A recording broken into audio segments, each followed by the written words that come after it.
stuff down. Oh, and somebody kicked the camera. These people. I know, they're terrible people.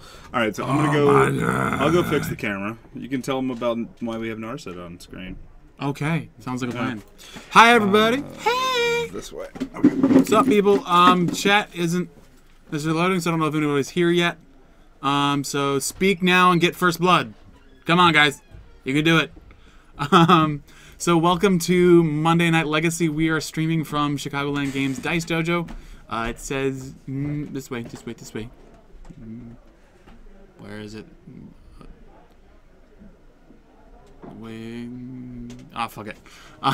So we have Narset up on the card viewer because we have one of our friendly neighborhood Kyles trying it out. So we're gonna see some Narset Transcendent action in a blue-white-ish control deck. He posted this in our Facebook group. Seems interesting. So we kind of like spice and we like new cards, so we're gonna see it in action.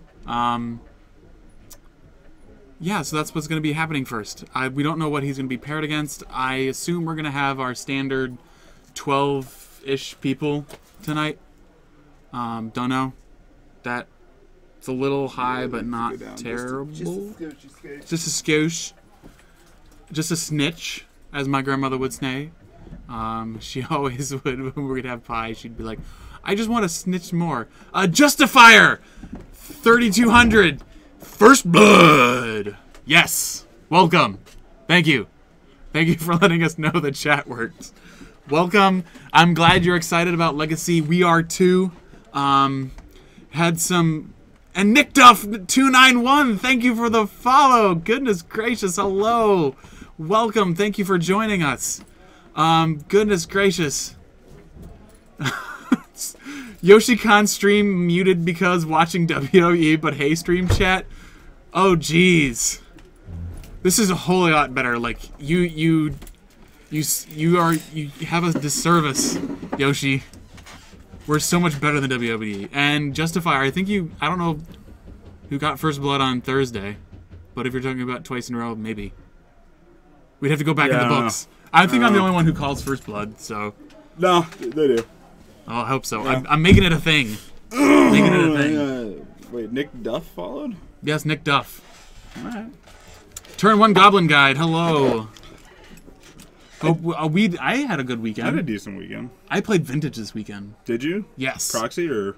Yes, it was 10 Proxy. Vintage up in. I'm just gonna snob and judge up at you. Extreme Games. So we're gonna take it. I'm gonna take a second and talk about Vintage real quick. We have Narset Transcendent on there. Some Super Spice coming up. Dev Clock. Hype. Plague.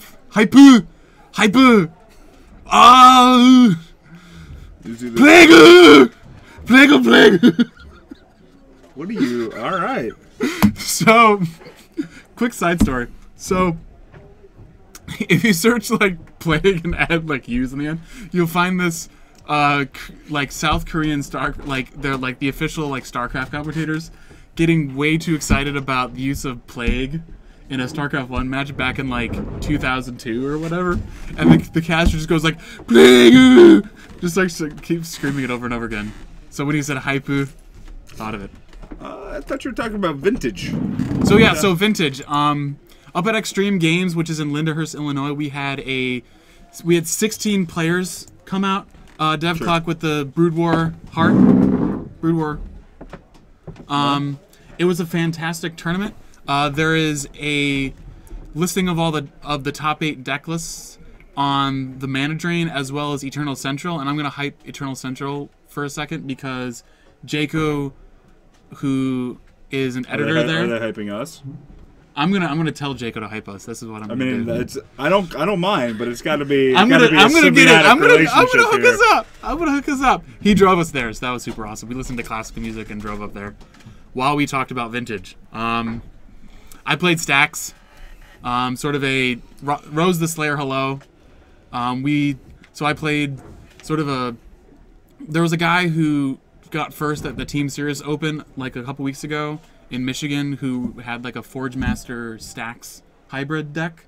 Sure. So it ran some Crucibles in the main and a couple Smokestacks. as sort of these additional lock pieces to go along with the overall puzzle of the workshop prison archetype. I went 2-2, which is what happened last time around. I botched a game. I botched a game against Dragon Combo. So 2-2 is still top 8, isn't it? No, it wasn't actually. There was like a clean cut to top 8 out of a 16-person tournament. All right, fair enough. Kind of got. I got 10th. That's what happened. I got 10th. Okay. But there was a super sweet. It was super sweet. I loved it. Coming back for more. Mr. Nightcraft. Ooh, Mr. Nightcraft. It's 1 in the morning there. You gotta be over in I love the dedication, Europe-land. sir. I love it. It's gotta be Europe-land. Yeah. Europa. I don't know. Not a planet, but actually a conglomerate of nations. Europa. I'm a piece of human filth. Hey, girl! Cook the fourth. Oh, Hello. hey, Cook. I sent you a message. I haven't seen you in a million years, and I got worried. I was like, maybe Cook got hit by a car. I saw her on Thursday night. Oh, did you? Chatted for a bit. Oh, okay. Well, then that's tired. fair. I hope you had a good weekend working the Invitational. I think she was there. Please tell me there's some sweet... No, Enchantress, Enchantress went home. He was tired after working a long day. Dear God, everybody. And after going 0-3-1 with it, it's not coming out for a while. 0-3-1? Yeah. When did you do that? Thursday? On a Thursday, yeah. Oh, yeah. Yeah. Sorry. Yep. Onikakigo! Mr. Nightcraft says England land. Oi!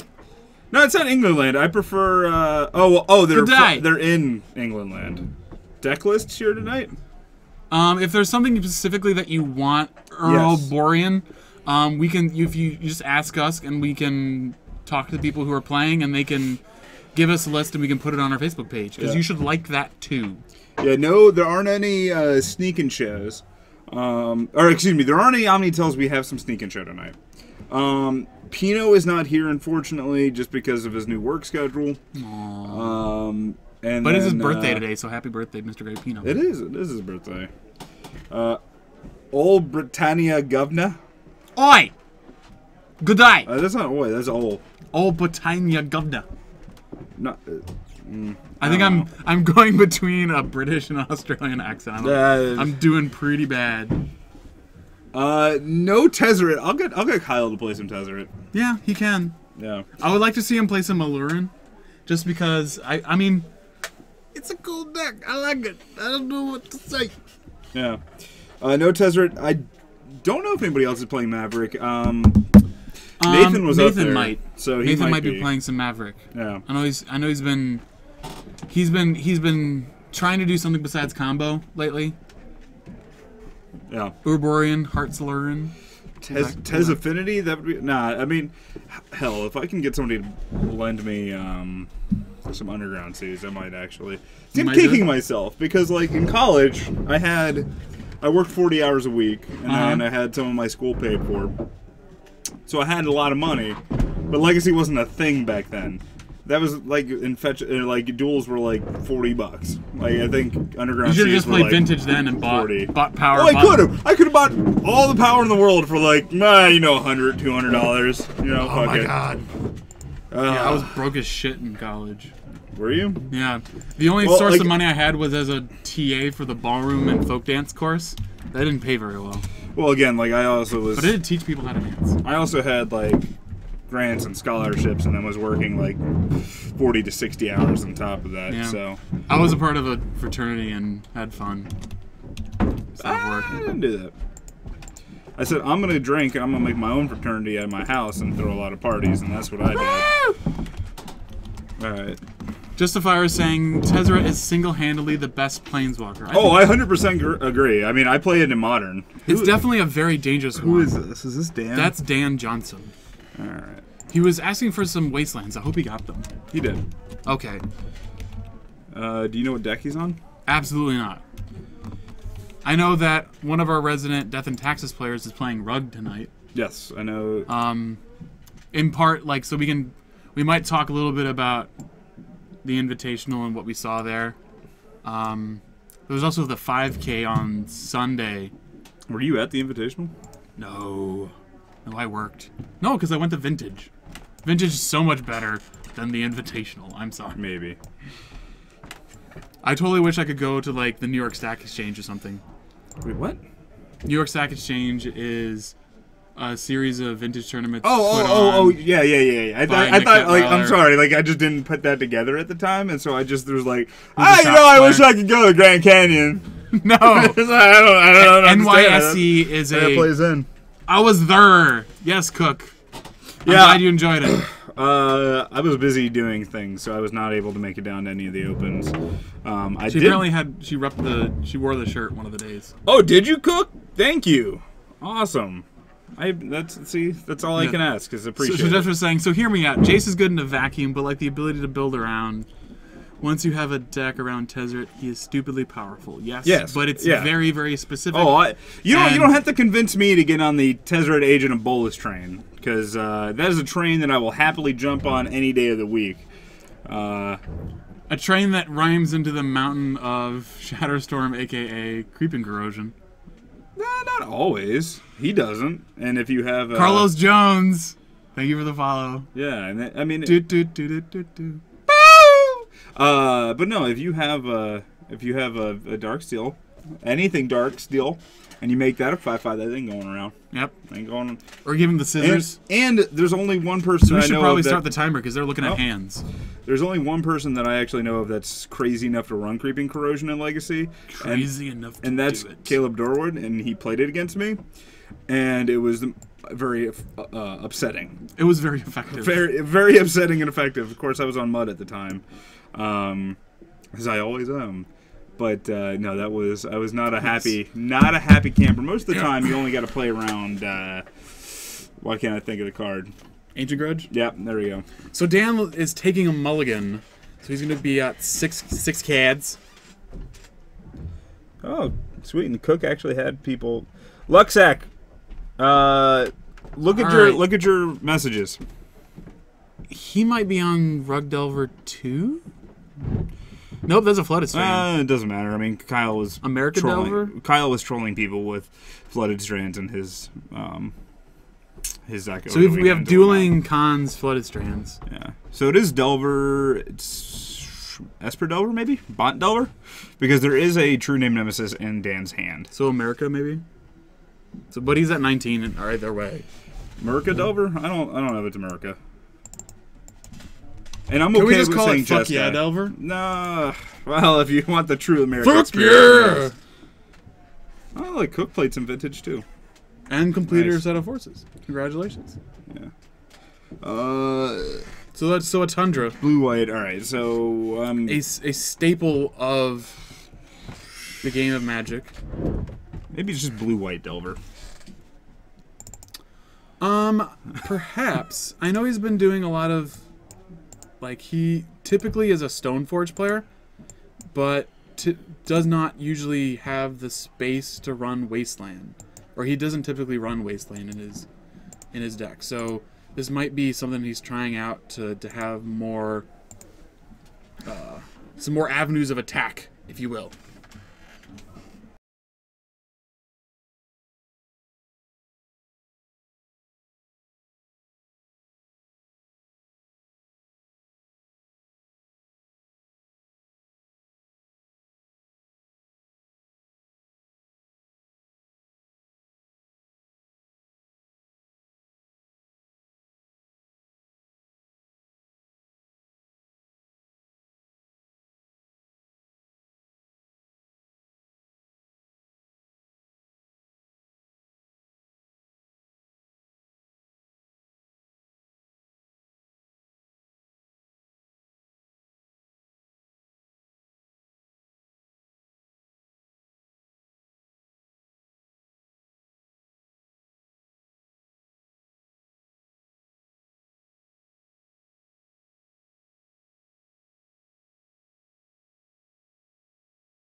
There we go. All right. Guys, okay, sorry. Mark's a doofus. All right.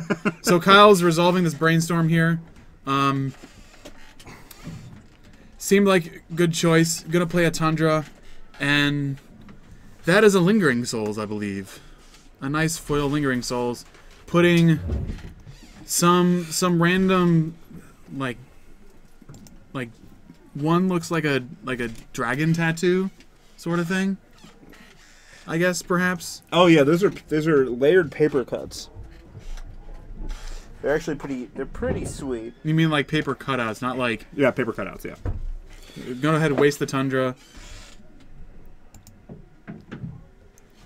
All right. So what Dan did on his turn, he drew a GT and played it, had the open mana, and tried to... Well, he's had GT in his hand. Yeah, so like this turn he just played it and used the Wasteland just to keep Kyle...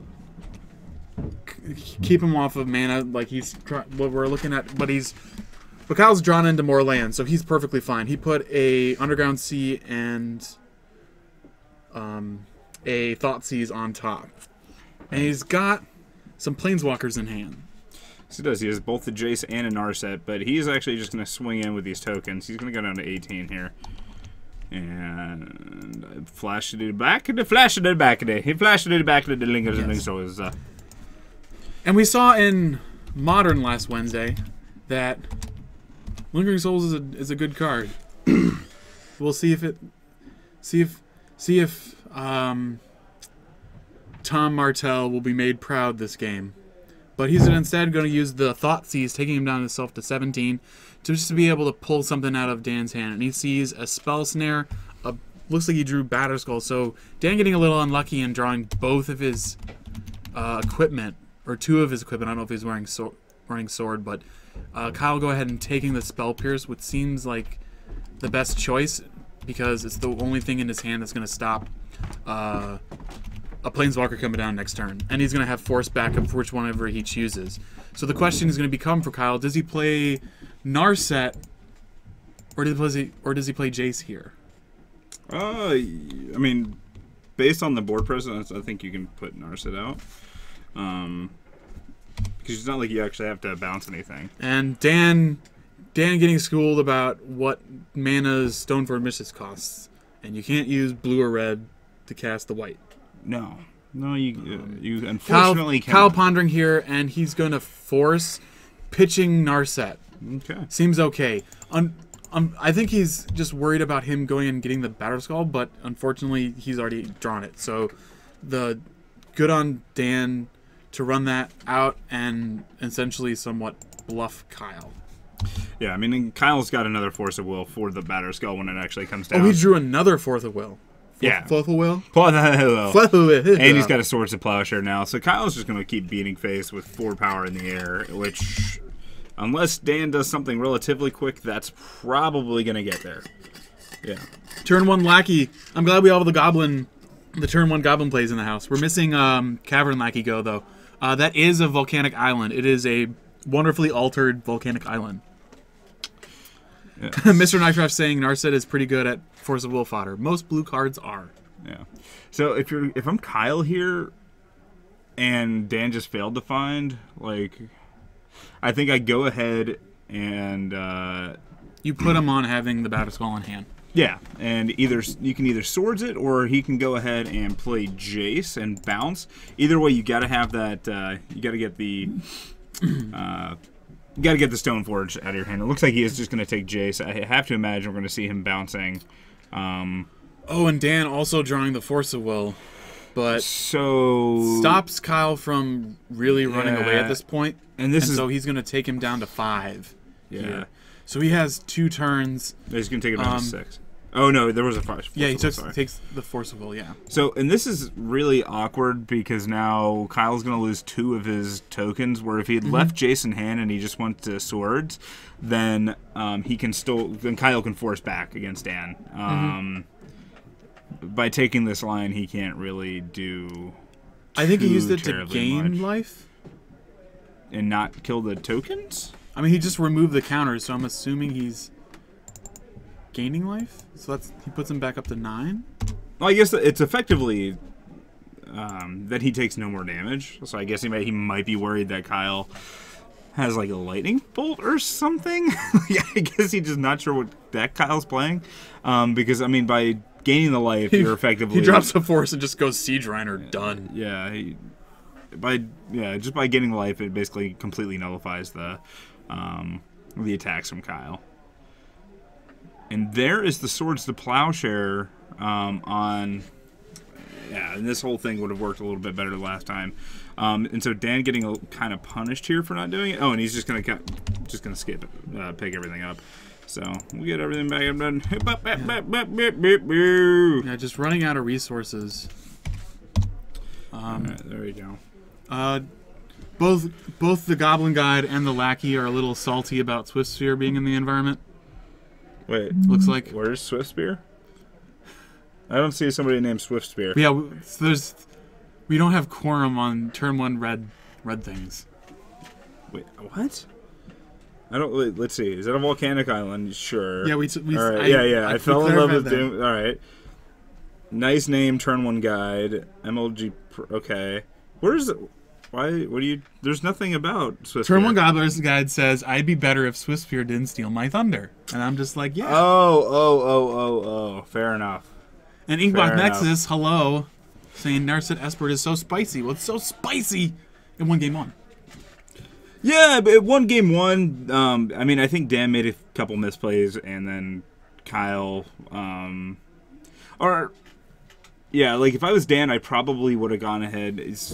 I am at 5, yes, and I'm going to be put down to 3 afterwards, but I probably would have killed 2 of the tokens. And I also probably would not have attacked, and I would have just put Batterskull in. Because you can play Batterskull in and equip the Jit to the Batterskull. Or he only had 3 lands. Either way, I get the Batterskull in play. Like, Kyle has to figure out a way to do 1 extra damage to you, even when you are at 5. Like, and then Kyle should not have gone for the Jace there, and he should have just taken this. Turn 1 Deathrite Shaman says, so many goblins here. Ugh. Wait, is there another goblin that showed up? Turn 1 Deathrite Shaman. Because there's turn 1 Lackey and turn 1 Goblin Guy. Yeah. I didn't hear what you said, that it was turn 1 Deathrite Shaman, so that makes more sense. Yeah. There's also Cavern Lackey Go, but he's not here today. Cavern Lackey Go? Well, then wouldn't turn 1 Lackey get, like... He's the old man. Yeah, but wait, but I'd turn 1 Lackey and then Cavern Lackey Go. I mean, like, isn't that some sort of, like multiverse type of deal where, like, if they meet each other, the universe would implode upon itself? I don't know. I feel it turns... Goblins don't really think about physics. That's the thing. You toss your cousin in the catapult, you launch him, and you find another cousin. That's what you do. No, we met once last week's stream, I think. All right, well, apparently you're right. Physics don't apply to goblins. Yep. Fun fact, everybody knows now. Oh, goodness gracious. So... I'm not quite sure. I don't know what's in the boards for either one of these guys, and I'm not entirely sure. Let's see if he posted anything about... I mean, I don't think he had the thingamajigger up. Because I've got his list. But... yeah. I'm not quite sure who... I have to imagine that the matchup pretty much stays the same. Because Kyle has just as much counter magic as Dan. But Kyle ends up going bigger, so as long as Kyle can survive the earlier turns and then have a way to deal with Batterskull, I think he'll be fine. But because we didn't even put up a sideboard. That's what I'm saying. We're yeah, fine. Hey, look, we're live. Pretty sure physics have gone out the window ever since we invented Goblin Balloon Brigade. Fair enough. That was a long time ago, for what it's worth.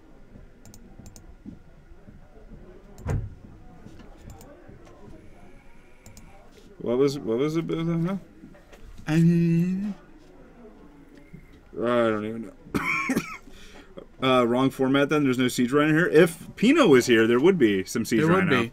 Yeah, so what we're going to see a fetch getting a volcanic, not the altered one this time, in fact. Just changing it up. No, no. Maybe going on the first volcanic I find, I will grab. Philosophy. Going to use the play a Delver. Kyle looking at his hand, not seeing anything that he wants to do with that. Sure, but Kyle's got a Kleck in hand, so I don't think it's going to be too terribly much issue, and he's going to go ahead and ponder right away. Yep. Gonna play with the fishies. Onto the sea. Down where it's wetter, down where it's better. Take it from me. I don't know what that means. I don't know what you're Up saying. in the sun, they slave all day. Or work all day. Up in the sun, they slave all day. Okay. I don't know what song you're singing. Some sort of Help me out, chat. some sort of devil magic is all I can. Afoot. All I can actually surmise there. So shuffling, shuffling, shuffling, looking at cards, a council's judgment, and I think 2 lands. So that's getting shuffled back. Yeah. I don't. We found a fake tropical island in a deck check on Saturday. Cook, was the fake? Did they know that it was a fake tropical island, or was it like obvious that it was a fake tropical island, or was it just like somebody got scammed when they bought something? Kind of a fake tropical island. All right, so Kyle's going to draw a card off the ponder. It looks like he just drew an island, and that's about it. Dredgevine, go. Thank you for following. Dredgevine, go. Glad. Oh, they did not know it was fake. That sucks. That's. Oh, they were borrowing the deck. Okay. Fair enough. So we're gonna see Delver. Okay. We're gonna see Delver flip. Kyle's gonna take a sweet little 3 to the face, dropping him down to 16. And yeah, so Kyle's gonna have to hope Dan's pondering himself, not seeing any. Not seeing what he wants. He's going to shuffle that back.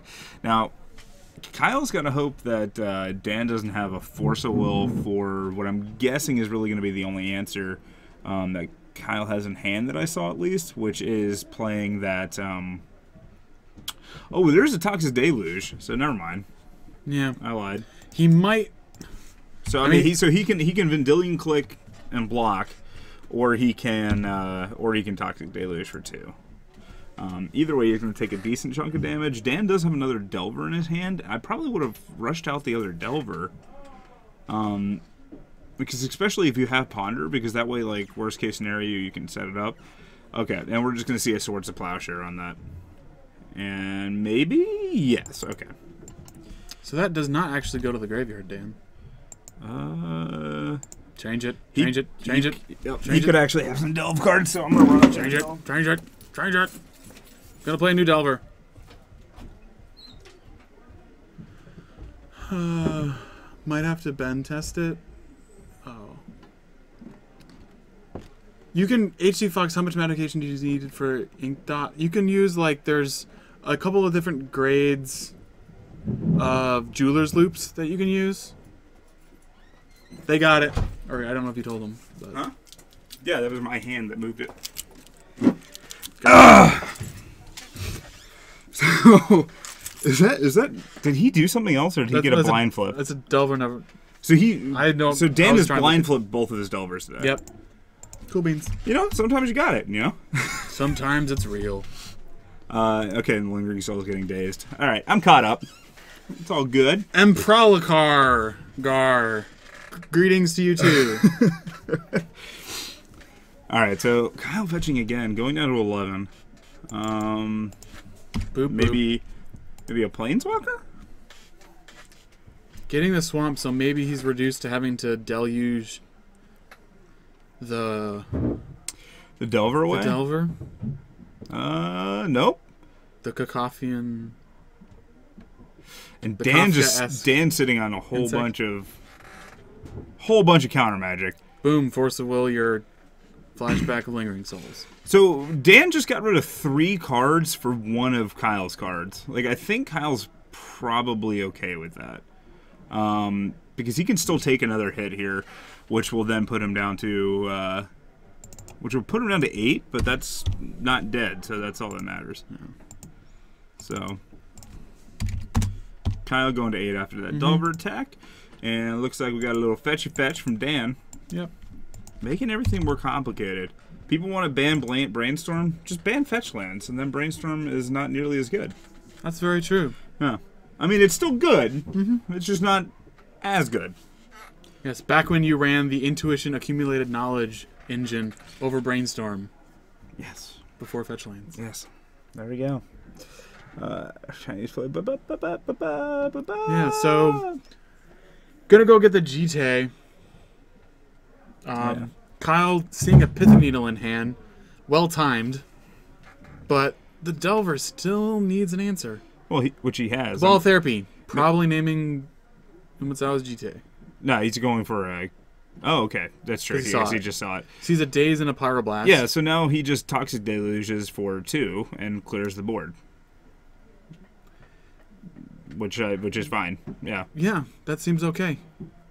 I guess he's debating. He can pay for the days and... Yeah, he can pay for the days.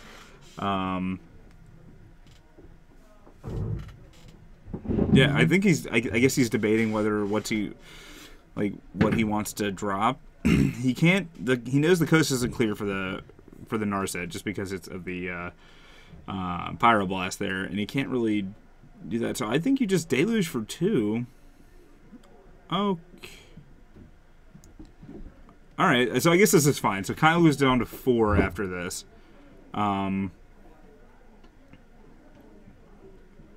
Sure. All right, so he plays. That's a promo V-Click, right? Yeah, yeah. Right, so he did play Vendilion Click, and so basically he was just baiting that Pyroblast out of the hand. Yep. Ah! Gonna take away the black source, or one of the dual hand. Doesn't take away. It doesn't take him off black. Still facing down 2 guys. Draws a Jace. Says go. Wait, Kyle took an attack, right? So Kyle is at 4. Right, yeah. Has another thing in hand, so he just plays another V-Click. So, this is such a risky line. Okay, so he's clicking himself. He's going to put the... Pithing Needle away. Put the Pithing Needle away. I imagine this is going to... Yeah, so Delver and Vendilion Click are going to trade. He's still going to get... That one goes in the graveyard. There you go. Goes to 3. Lightning Bolt seems huge. But, not there. Yeah. I don't... Fetching, not the best. Gonna do it. Go to 2.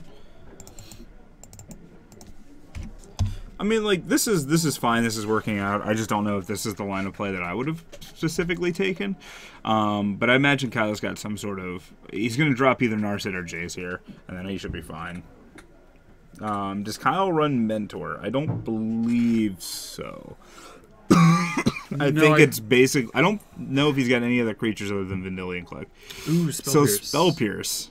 This gets awkward. The Stone for a Beach even up this game. He's down to 1. Yeah, like I feel like Kyle could have played a little bit differently. Like he probably should have Toxic Deluge because that would have given him now he can't 3 more life. Yeah. Because instead of him going down to 4, he would have gone down to 6, and he also would not have had to.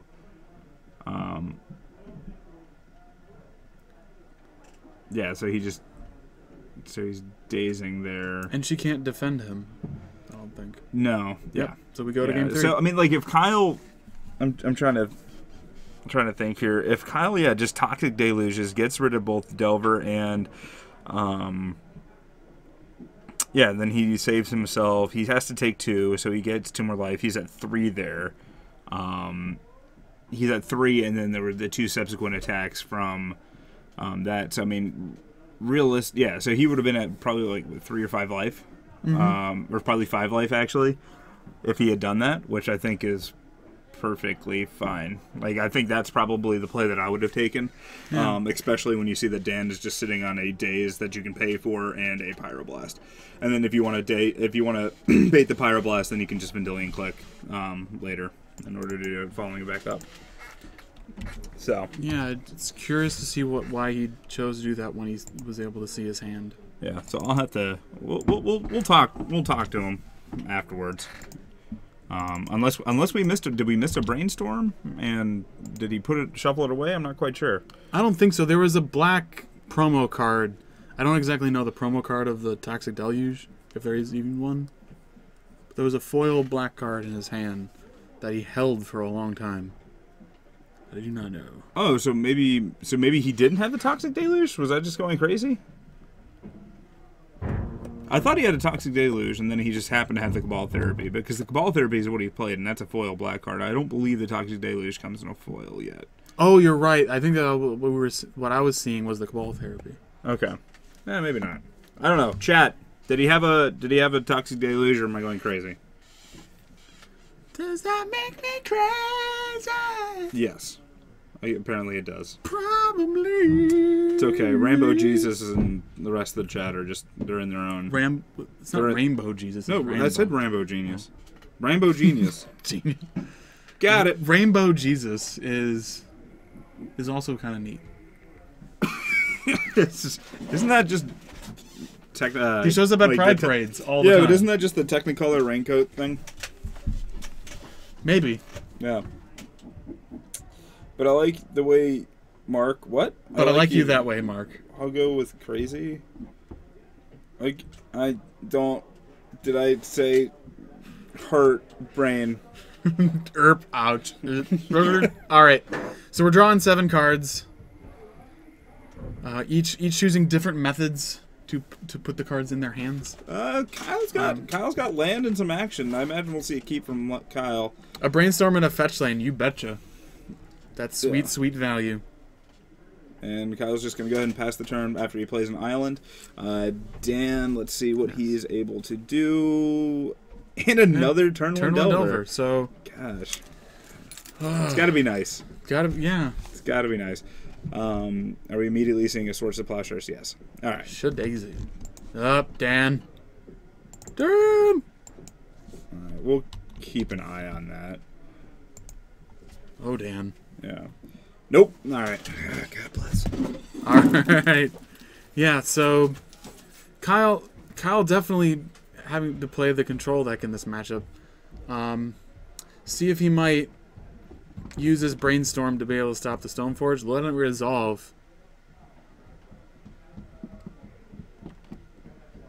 All right. Duretti is legit. Duretti is pretty cool. There's a post, I think, on MTG Salvation of a Duretti stacks list. So like red smokestacks with Durettis and Goblin Welders that did fairly well at an IQ 1 week.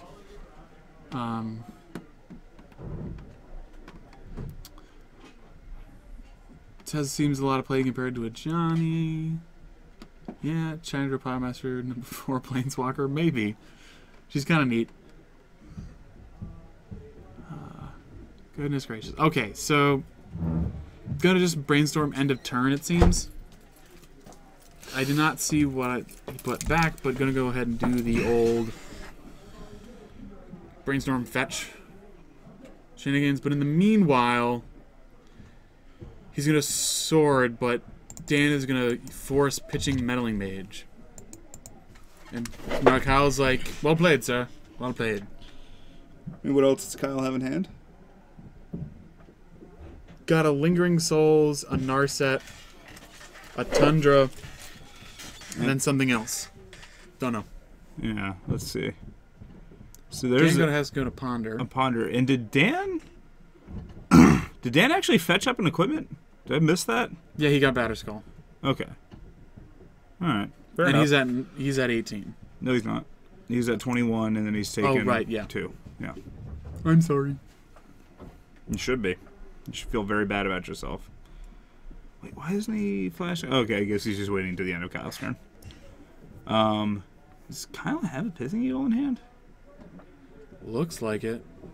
All right, so we're going to see a Brainstorm from Kyle. Top 3. Looks like another Narset and a Jace, and then looks like no, that's a white card. Oh geez, what is that? I'm not quite sure. It's Old Ward or something. Yeah, I'm not entirely sure what that is. It might be an array. No, it wouldn't be an array, so I'm not quite sure what it is. So something that Kyle could do here is just wait for the Batterskull to come down, and then he uses Jace to bounce the token. Mm-hmm. And get it going that way. He could have taken the line of just playing Narset and then taking a hit from Batterskull, having Narset out because Narset's not going to die, and it has the potential of baiting a counterspell and then playing the Jace. But maybe did he not have a Jace in hand already? I thought I don't know. Looks like could be different. I don't know. Does that make me crazy? Is Kyle playing the Drew Levin list posted a few days ago? I don't quite know. I don't think so. I think he's just coming up on his own. What is that? I believe it's a card from... Is it? No, I think it's just a disenchant. Yeah. It says destroy target artifact or enchantment. Yep, yeah. And it got force. All right, so Dan goes down to 18. Dan's a And force he son of a removed bitch. he removed the force. So Dan's just... He's playing loosely with his discard and exile. Yeah, we should talk to him about, after this match, about what gets exiled, what gets discarded. Because I'm not quite sure what's going on with those two puzzle things. So if we see a delve spell, we're gonna have to go up there and actually fix some shenanigans. Some judicious use of stuff. Yes. But Dan, go ahead and using his homemade, not by him, germ token, the little germy guy. What? This is just a little guy. From who? All right. So here's a Cabal Therapy name. I believe from his wife did it. Oh, okay.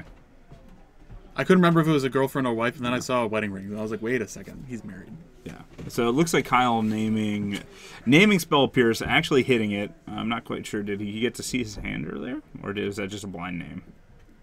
It might have just been a blind name. Here's a Lingering Souls. So this is and excuse me, Dan is actually at 22 because he gained 2 life.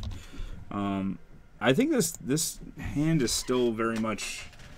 The game is still very much. Kyle could still pull it out. It's definitely not looking the best. I use Sundering. Captain QC says I use Sundering Growth instead of his enchant now. Strictly better. Sundering Growth. Kyle gonna chump the Batter Skull, and Dan's just gonna go up to 26. Kyle just flipping through a pair of Planeswalkers in hand. I feel like he draws another Cabal Therapy. No land. Gonna slam Jace. Dan says okay. -1 here? I don't know. You have a blocker. Jace is... Alright. Fair enough. Because it's gonna take 2 turns for him to attack with... Yeah, well, no. I mean, the lightning bolt just kills it. Burp, burp. Yeah. Very expensive on summon. Yeah, but I mean, so Dan's going to have to pay 3 to return it back to his hand and then have another 2 to put it back into play. So I think he's okay. And this is probably going to be a Brainstorm or a Ponder from Dan. A Pithing Needle. Naming Jace or Narset, I believe. Yeah. Yep, okay. Jace. Which definitely not the God, another Cabal Therapy. Holy crap. So, here's a Narset. Imagine he's going up on that train. Yep. He is. Going to 7. Trying for Value Town. Look at a card. It's a Lingering Souls. We're going to get to see that all rebounded. Right. So Dan's gonna be at about 50 life at some point in this game. Just going to gain them all. Wow. All right. Yep. So this is going to be... But Kyle's also going to be making just silly amounts of... Because Dan has to take a couple turns off every time he does this. Kyle's going to be getting 6 tokens from this. And Kyle... Oh, yeah, if he rebounds it? Yeah. Oh, my goodness gracious. Yeah, he gets 2 and then... Value Town. Rebounds, goes in the yard, and then you flash it back. And he's got another one in the yard. And Pearl Galrigar says, Value City Value, have your value. Indeed. Fair enough. So, tokens for days. We'll have to see how many paper, neat tokens he does have. He's got a lot. Okay. Because they were back when we were playing standard hardcore. And so he's actually got some vampire ones as well. So. Very cool. Yeah. They are very cool. Yeah. That's what we're talking about. Oh! So he's just going to play a Jite instead. Which is fine. So he's just casting that. Then he's going to be able to... And, alright, so... Enter in Battle Skull. There's a Zealot's Persecution. Which could be interesting. So he's going to go ahead and... Okay, yep, so he is just going to tick Narset down. Lingering Souls is going to get to be able to rebound. One play that he had... and just hope Dan doesn't respond is just cast one of the Cabal Therapies that he has in hand and hope Dan doesn't respond to it, then name looks like they're talking a little bit about how rebound works. rebound, it casts it again during your upkeep. Yeah. I believe. Yes, it does.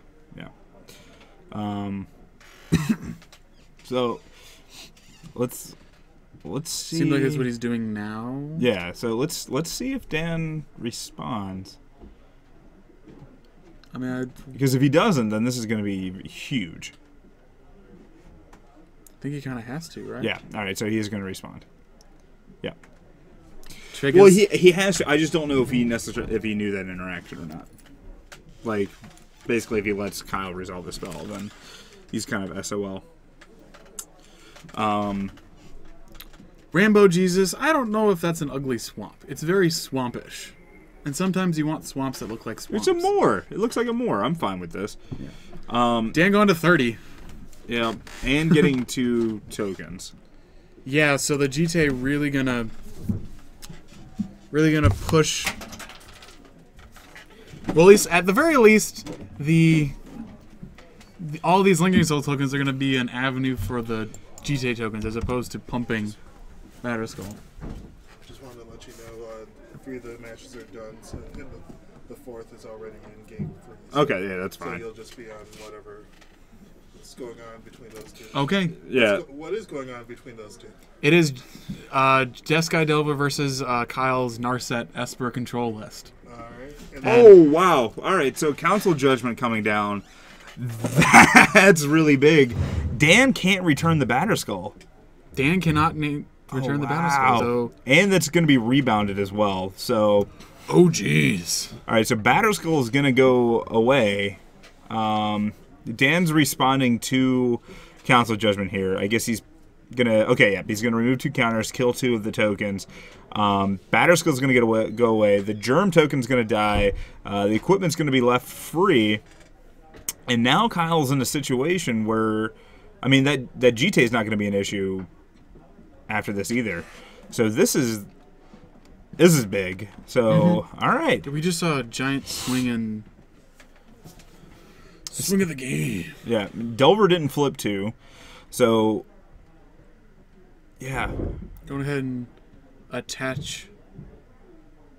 Yeah, and I think, and I'm actually fine throwing both the spirit tokens in front of, yeah, because they're both gonna die anyway. Yeah, so now here are the 2 tokens. No, yeah, or 2 counters. Yep.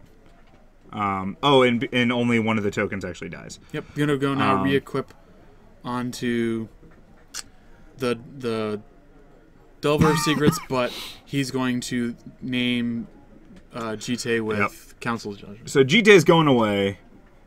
Oh god, this is hurting me. How the graveyard and exile pile. Yeah. Oh god. But anyway, so Delver's the only thing that Kyle's got to deal with now. I think you can just go ahead and. Oh, and he's got the Zealous Persecution in hand. So we're gonna see Narset tick back up. Get Jace. He's gonna get a Jace. Value Town. Dan's got 1 card in hand. Go ahead and play the Jace. Why not? But it's needled. Oh, that's very true. All right, forgot about the needle there. So yeah, Zealous Persecution.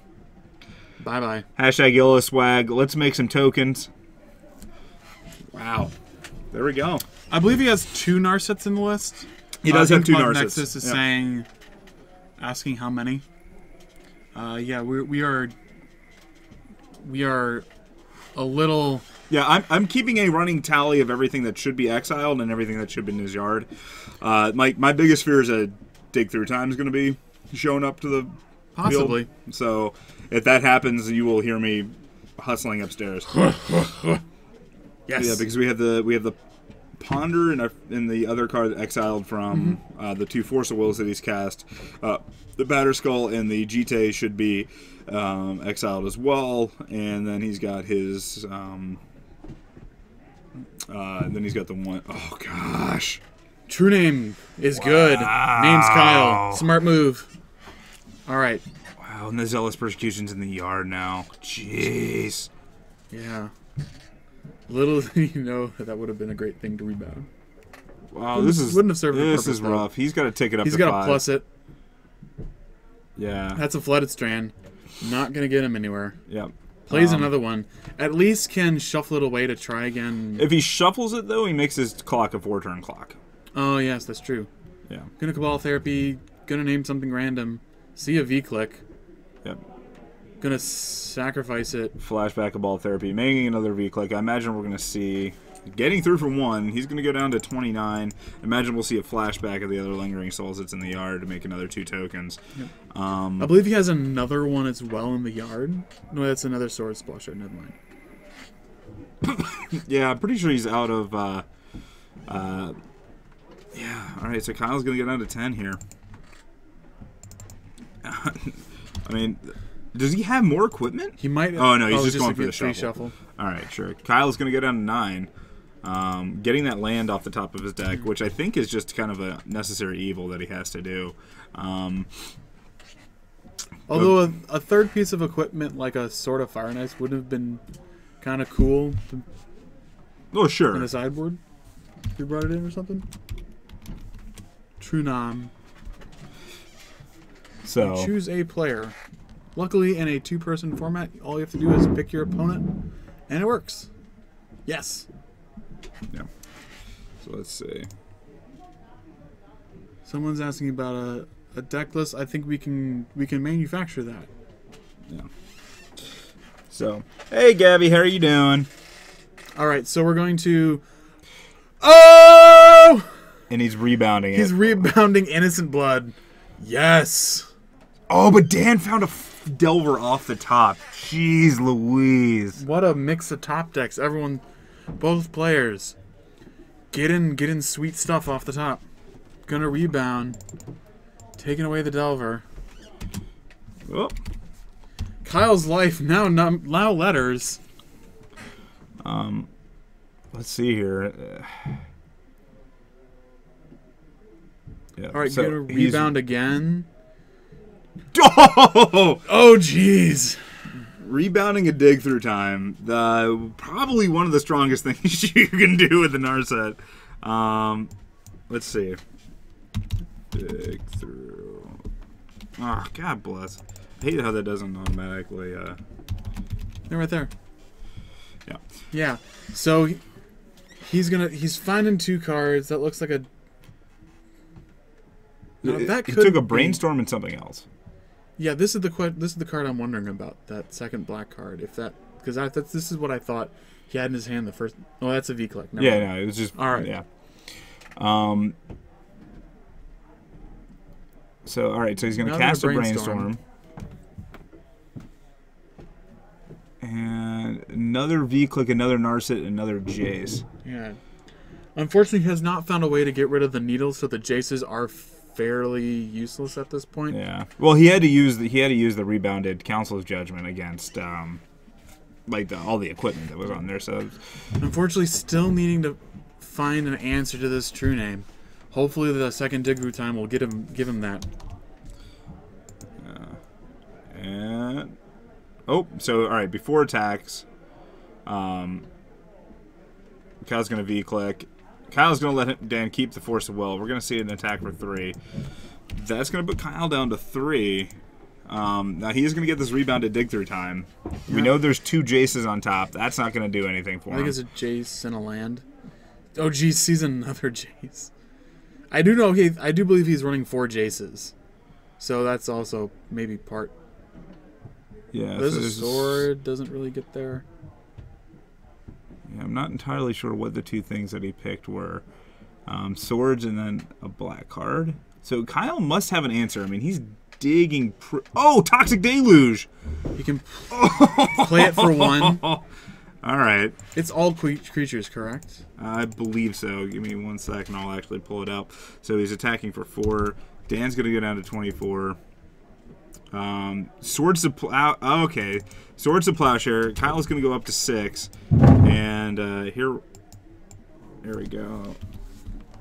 Toxic D. There we go. Yep. All creatures. Yeah, -1/-1. Kyle's going to go back down to 5. Wow. There we go. That's what he was looking for. And took 2 dig through time. Took 14 cards to find it, but he finally got to the. And there's a Pithing Needle of his own. I don't think he cares about that. Another Ponder and a land. Yeah, at this stage of the game, he's already gotten rid of all the equipment. So figuring out whether or not he wants to shuffle. All right. this. No, he's doing it. He's doing it correctly. So he's going to draw the Pithing Needle, and then he's going to plus Narset to get the. Yeah, he's going to plus Narset to get the Ponder. Oh, there's the Pithing Needle. Never mind. He's just going to do it that way. I lied. So I'm not quite sure. Pithing Needle not going to do too terribly much. Kyle going to look through. I think it was just 3 lands. Yeah, definitely have to go shuffle there. Kyle did well. I mean, Kyle had a ton of tokens. It's just Dan was able to gain a shit ton of life. So this might be. I have to imagine Kyle will be able to pull, as long as Kyle can get a threat. I mean, Dan doesn't have too many more. We've already seen 3 Delvers. Yeah, 3 Delvers, a couple Stoneforge Mystics, a True Name already. Like, yeah, and hot piece of sass. We can probably get a list. I mean, we already have a main board list for Mr. Kyle, so we can probably put it up on the Facebook page. You just have to keep an eye on that when we were able to get it posted at some point. Yeah, I'll harass him about it a little bit.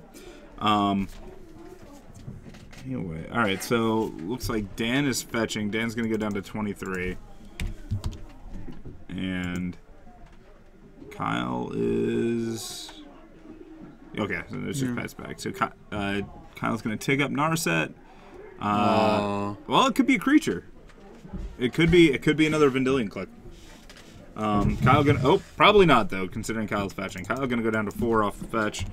I don't know, this match has gotten pretty exciting. It's probably gonna go to time, but still curious.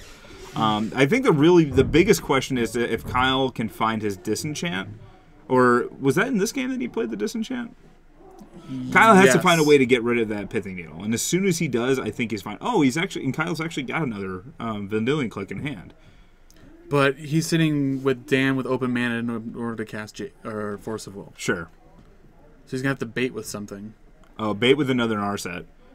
And that's going to do it.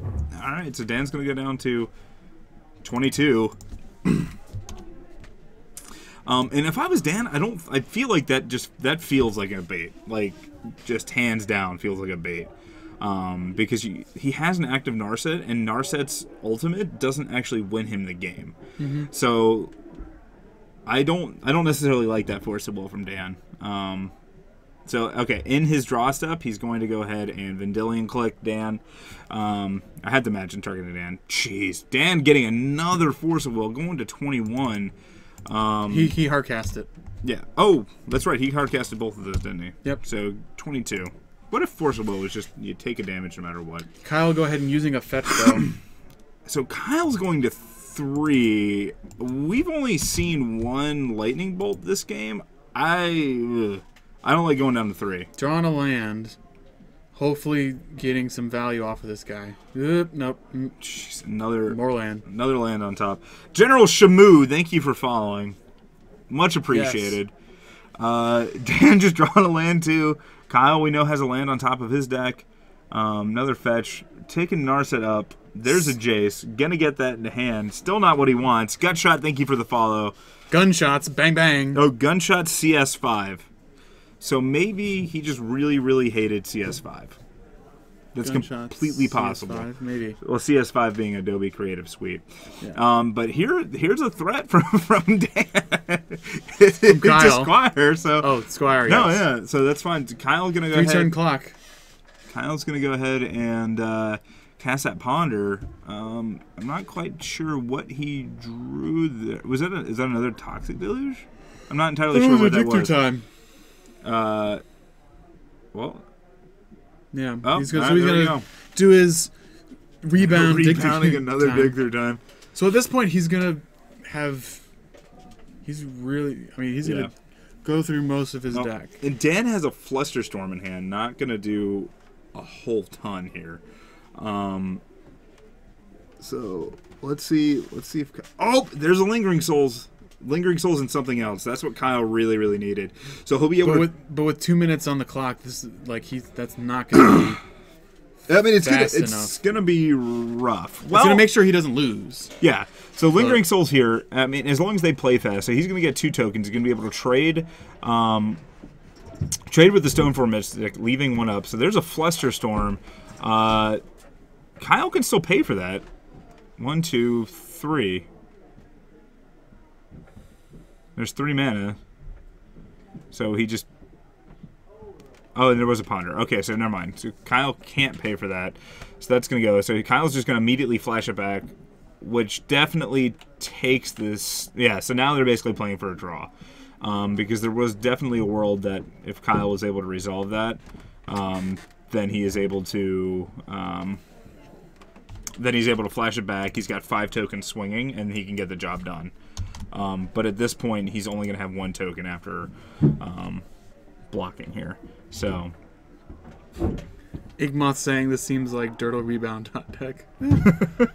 Well, I think part of the issue was that Dan was able to land a Pithing Needle naming Jace, which Kyle was forced to use a rebounded Council's Judgment and a Disenchant on equipment and a True Name. Okay. So, and it looks like our clock was a little slow. So they are actually already in turns. Dan was turn 1, it looks like.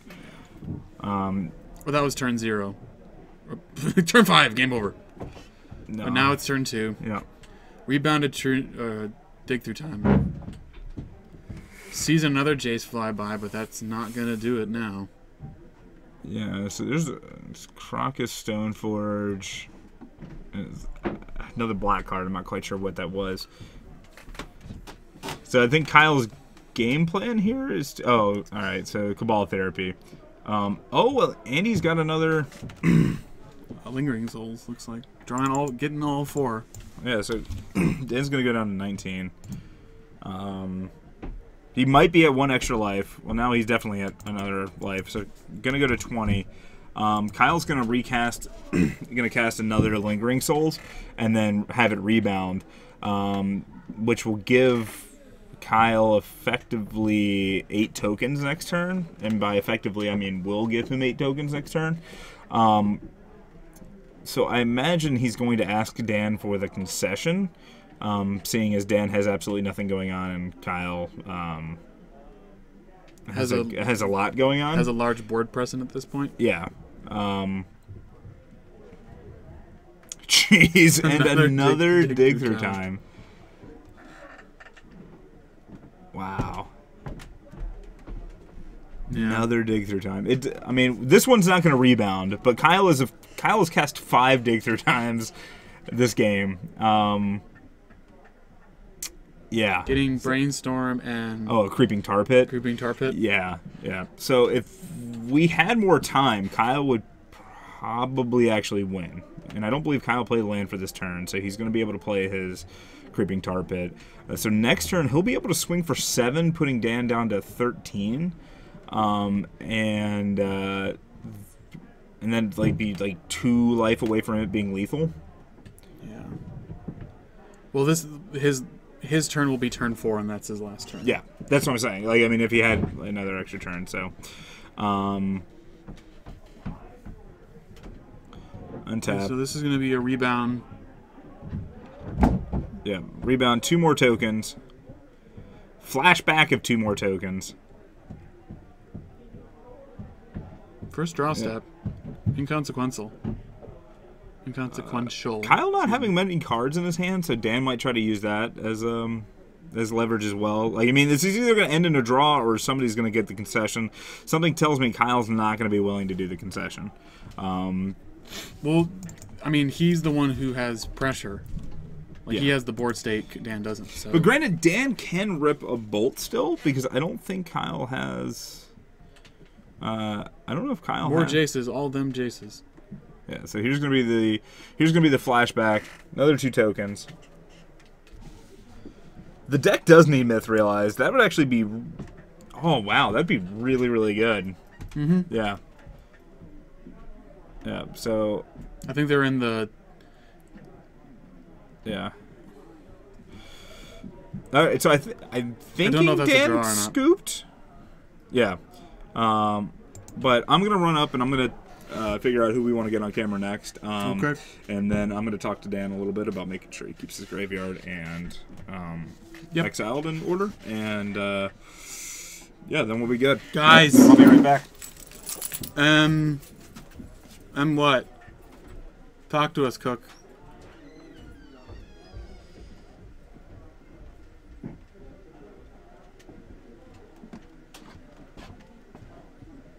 What just happened on stream? What are you referring? Oh, him, like, revealing all the cards? Well, Chuck doesn't work at the store anymore, so... He's... Raul is actually our judge tonight. Raul, super awesome level 2 judge. I'm not quite sure what you're referring to, Cook. It looks like... I don't know if they had already talked about the concession or like they verbally discussed whether or not it was a draw or that he was conceding. But if he like verbally said he's conceding and then just like dumps his deck over, like usually that's okay. I don't know. That's my guess. Both Kyle and Dan are fairly upstanding in that regard, so I don't know if that would have anything would have happened. Yeah, it seemed like he needed some other Embrock Halgar saying I think he needs a Crystal Brand or two to win the game with. I think we were also concerned about sort of his win conditions being beyond Jace. Do you guys have deck lists, like who is playing? I do know, excuse me, that we have Rug Delver, Sneak and Show, the two decks we saw this round. We probably have Maverick, and I'm not quite sure who else has shown up. I know that those are the decks that I know for sure that we can get on camera. Yeah. Yeah, there was either an agree to and a concession or a draw, I assume, before they flip the deck over. So it's not terribly... Yeah. All right, it did end in a draw. Okay, so they did draw. Okay. We're going to get Elves on camera next. Oh, so Phil played Elves tonight. He did play Elves. Okay, that's cool. As far as Elves go, neat side story. For those who are interested, you should... see, this is the second time I'm going to rep Eternal Central, so like now they have to do something for us. Awesome. Thank you. So on Eternal Central, they have a podcast.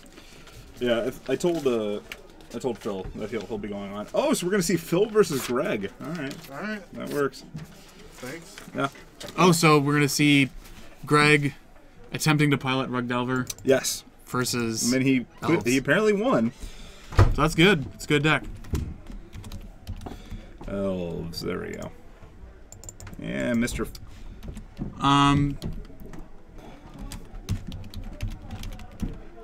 What? Huh? Oh, Cook is arguing that before they shook hands, Dan took the look. He looked at the top of the cards before they shook hands. Oh yeah. Oh, and that's not okay. And she's saying that's not okay.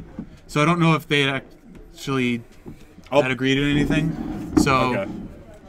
When we go back upstairs, we'll just let Raul know and we can confer with them about how they actually decided stuff. Like, if they both just say... Raul was standing right there. Okay, so that makes sense. I mean... Yeah, I mean, Raul was overlooking the...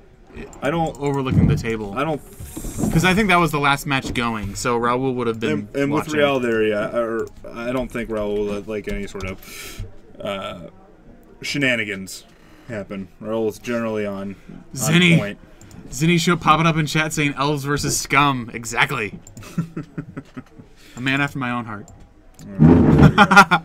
So I imagine we're gonna. Oh, so I want to finish what I was saying. So the podcast Everyday Eternal, for me as a lands player and for anyone who likes Elves, they had an interesting discussion about Elves post Treasure Cruise ban. That Julian, forget his last name.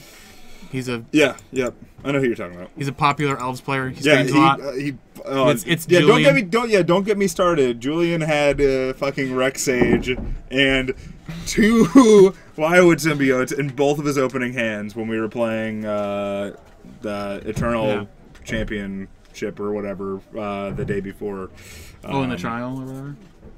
Yeah, the day before the GP in Jersey. Yeah. Yeah. So it's a cool podcast if you want to check it out. It talks about some cool stuff.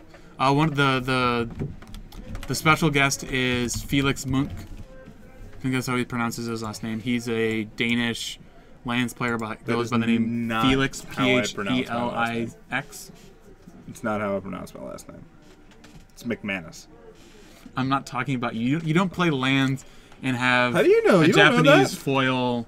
I do have a Japanese foil lands deck. I do. You just don't know. Just don't know. He doesn't go into too much about lands, but we should probably stop talking about lands. So Rug Delver versus Elves. The burn that Greg has is going to be pretty important to be able to keep Phil off of things like symbiotes, dryad, or not dryad arbor. Well, dryad arbors would be beastly. What? But like Quirion Rangers, before he's able to get them going. Really? Although that might be really hard to do because he was just bounce stuff. It is 1F. That's what I thought. And then I second guessed myself. Yeah, it's 1F. Yeah. Went back and forth in my head like 3 times. Oh well. I don't know if Phil's running like the tech of Edric. I don't think he's running Edric. I don't believe so. Can you wasteland Dryad Arbor? Yes, you can. It is a land. Yes, it is. Dryad. Nope, that's not how you spell it. Dryad. Right, Cook. I understand that it's a serious issue. What we're also saying is that Raul, the judge for tonight, was overlooking the match as it was finishing. Raul is an L2. Yeah, and he's judged many in tournaments. Cook, you've probably worked with him in the past. I'll bring it up to him as well, just to make sure that there was no kind of shenanigans. But I just don't imagine that he would have let anything fishy like that go on under his nose. Yes, under his literal nose. Yeah. Jay Martin, it was a draw from what we could understand. Yeah. Yes, he was actually backdash / he actually was no, he didn't buy he bought a sulfur elemental and a life from Womb. Yeah, so he brought a sulfur elemental, even though nobody's going to be playing any, because nobody plays Death and Taxes other than him. But either way, Phil's going to crack a Wooded Foothill, go get himself a Bayou, who's going to go down to 19 in the process, cast a Deathrite Shaman, and Greg's just going to play, Greg's going to crack a land as well. He's going to go down to 19. Let's see what he's got. Possibly turn 1 Delver? Mm-hmm. I'm going to go, it's going to be a Delver, a Ponder, a Lightning Bolt, or a Brainstorm. One of the many one-class cards. I'm assuming Greg is on... Well, it's not really a Jacob Wilson list. It is the fairly standard Rug Delver list. Like your standard 4 Stifle, 4 Wasteland, Bolts.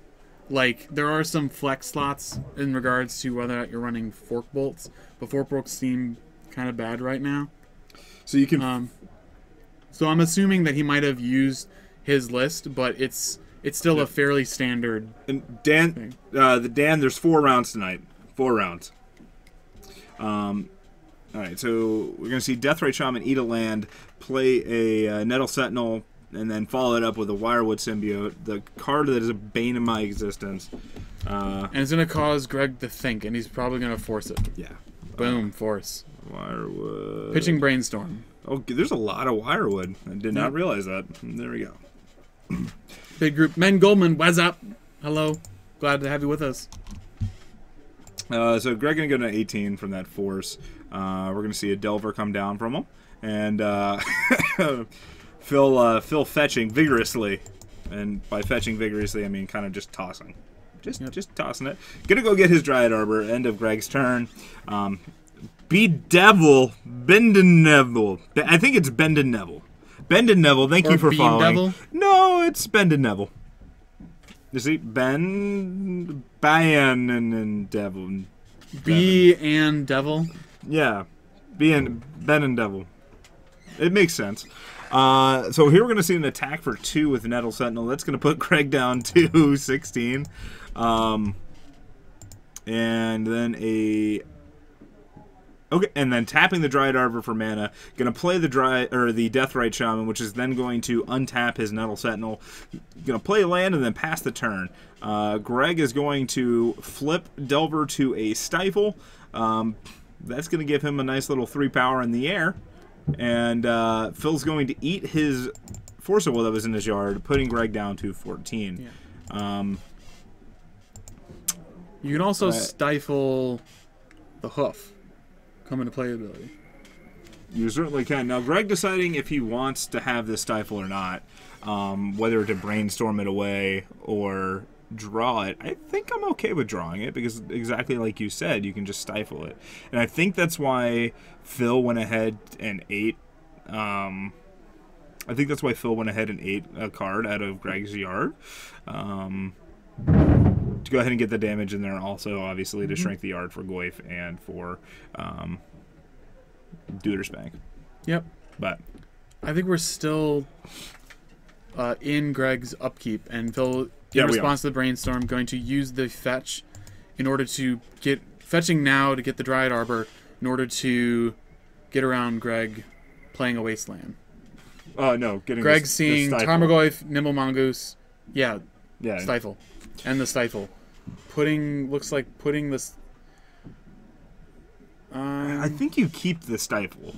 Like I think you want that for the Craterhoof trigger. Yeah, that seems important.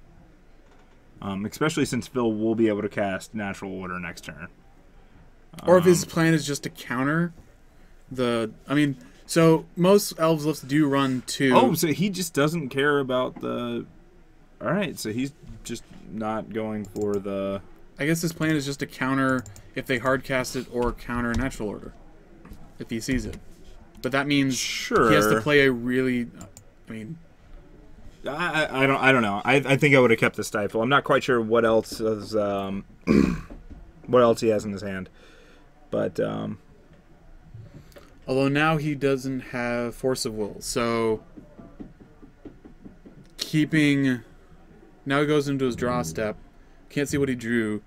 Drew a Brainstorm. So yeah, like he can't fight hard casts Hoof if he doesn't have Force. So I don't know. Yep. David, hey, finally to yourself. There we go. Boom, got it. All right, now we're attacking with the Delver. That's going to put Phil down to 14. See, but even in a racing situation, he's not got great 1, 2, 3, 4, 5. He's got 6, effectively 6 power on the board if he's able to play a creature. Doesn't tap metal again, kind of thing. Yeah, he can also just eat. Greg's got 2 instant and or sorceries in there, so then that's 2, 4. I guess he doesn't have a second black source, but there's another brainstorm from Greg. Yeah, again, I really wish he kept that. What, this is now main phase? Is he just digging for lands now? Yeah, I don't know. But sure what he's doing. He doesn't need the lands. I don't know why. If this is actually Cradle Hoof in hand... No, he's got a natural order. He's got a force. Or not force. Like, he's got a forest in hand, so it wasn't... Was it? I thought he's got a natural order. He's got it looked like a Wirewood symbiote and a natural order. Oh, well, not this turn. A natural order. Swinging for 4. Greg gonna go down to 9 here. Yeah, it's got an unglued forest. Gonna tap it for Birchlore Ranger. Untapping Nettle Sentinel. That might have been what I was saying. I thought it was an altered thingamajigger, you know? Why is the stream sticking all the time? I don't know what you mean by that. You might need to refresh your browser. That's the only thing I can think of. And // saying this matchup is rough for Delver. No need to natural or just beat their face and win with Deathrite. Yeah, that is very true. Like Greg needs to get some stuff online fast and needs to have a very specific set of cards in order to win. There's a Tarmogoyf. Greg, get the Tarmogoyf. Both of these guys are casters. How can they not have the Tarmogoyf die out here? Oh. In the heat of the moment, telling me what you're having. All right, so Greg all the way down to 5, and he's just gonna pick it up. Phil was actually sitting at 11. Scooping your cards. Yeah, I'm gonna run up there and tell them they need to use the damn Tarmogoyf die, because I did not slave over that thing for like 74 hours just for it not to be used. All right. Oh, you could also include like the 4 weeks where we talked about like Tarmogoyf guy before it actually showed up, because we were waiting on the foam cube or whatever. What? We talked about having a Tarmogoyf die for a while before it actually appeared on camera. Yes, Rough Tumble, Submerged Time, Inkmoth Nexus. I do believe those cards will be coming in. Yeah, and David, Spell Pierces seem bad. Unfortunately, I do not know why. Fortunately, I do not want to know why this stream is lagging for you. On our end, we're not dropping any frames, and our internet connection looks to be good. Yep. So, and no yes. Extension things burning and dying and shorting out the stream. No. Yeah. So glad to have so glad that's very good. I'll be right back. So Mr. Schaefer's milling about, looking at the Grafdigger's cages, seeing if those are good. Got a couple of Submerges. Those seem good. Rough Tumble. We see Mark pounding the dice on the table. Yeah, Choke. So Embra Kalagar says, I think Choke is a good card that can totally see realistic play here. Elves typically runs a Choke or 2 in the sideboard, from what I understand. Abrupt Decay is probably coming in order to take out some Goyfs, perhaps. Being an Elves player, I do not know. Zinni, thank you for the compliment. Yeah. Just have to refresh the streams. Yep.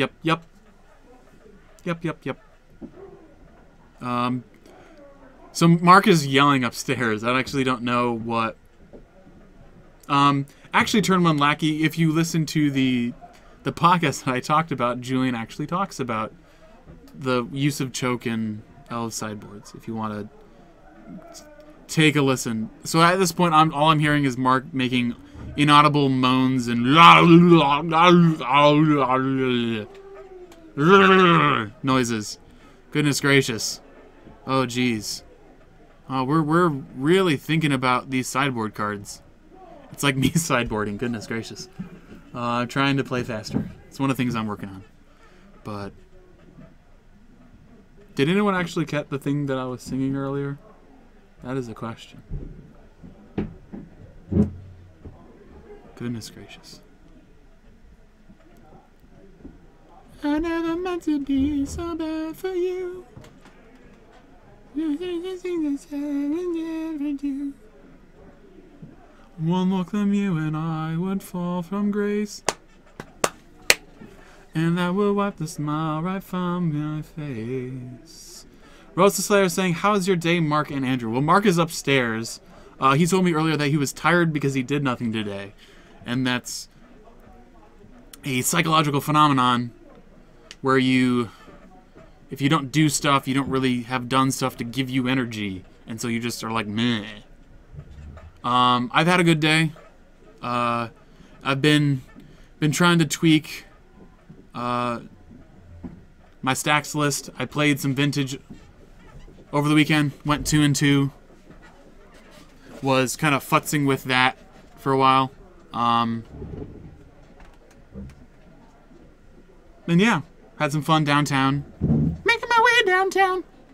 All right, so. All right, geez, we're still shuffling, we're still playing with stuff. So Phil, seeing that Mark is pile shuffling, gonna take the opportunity to do so now. Greg getting trolled.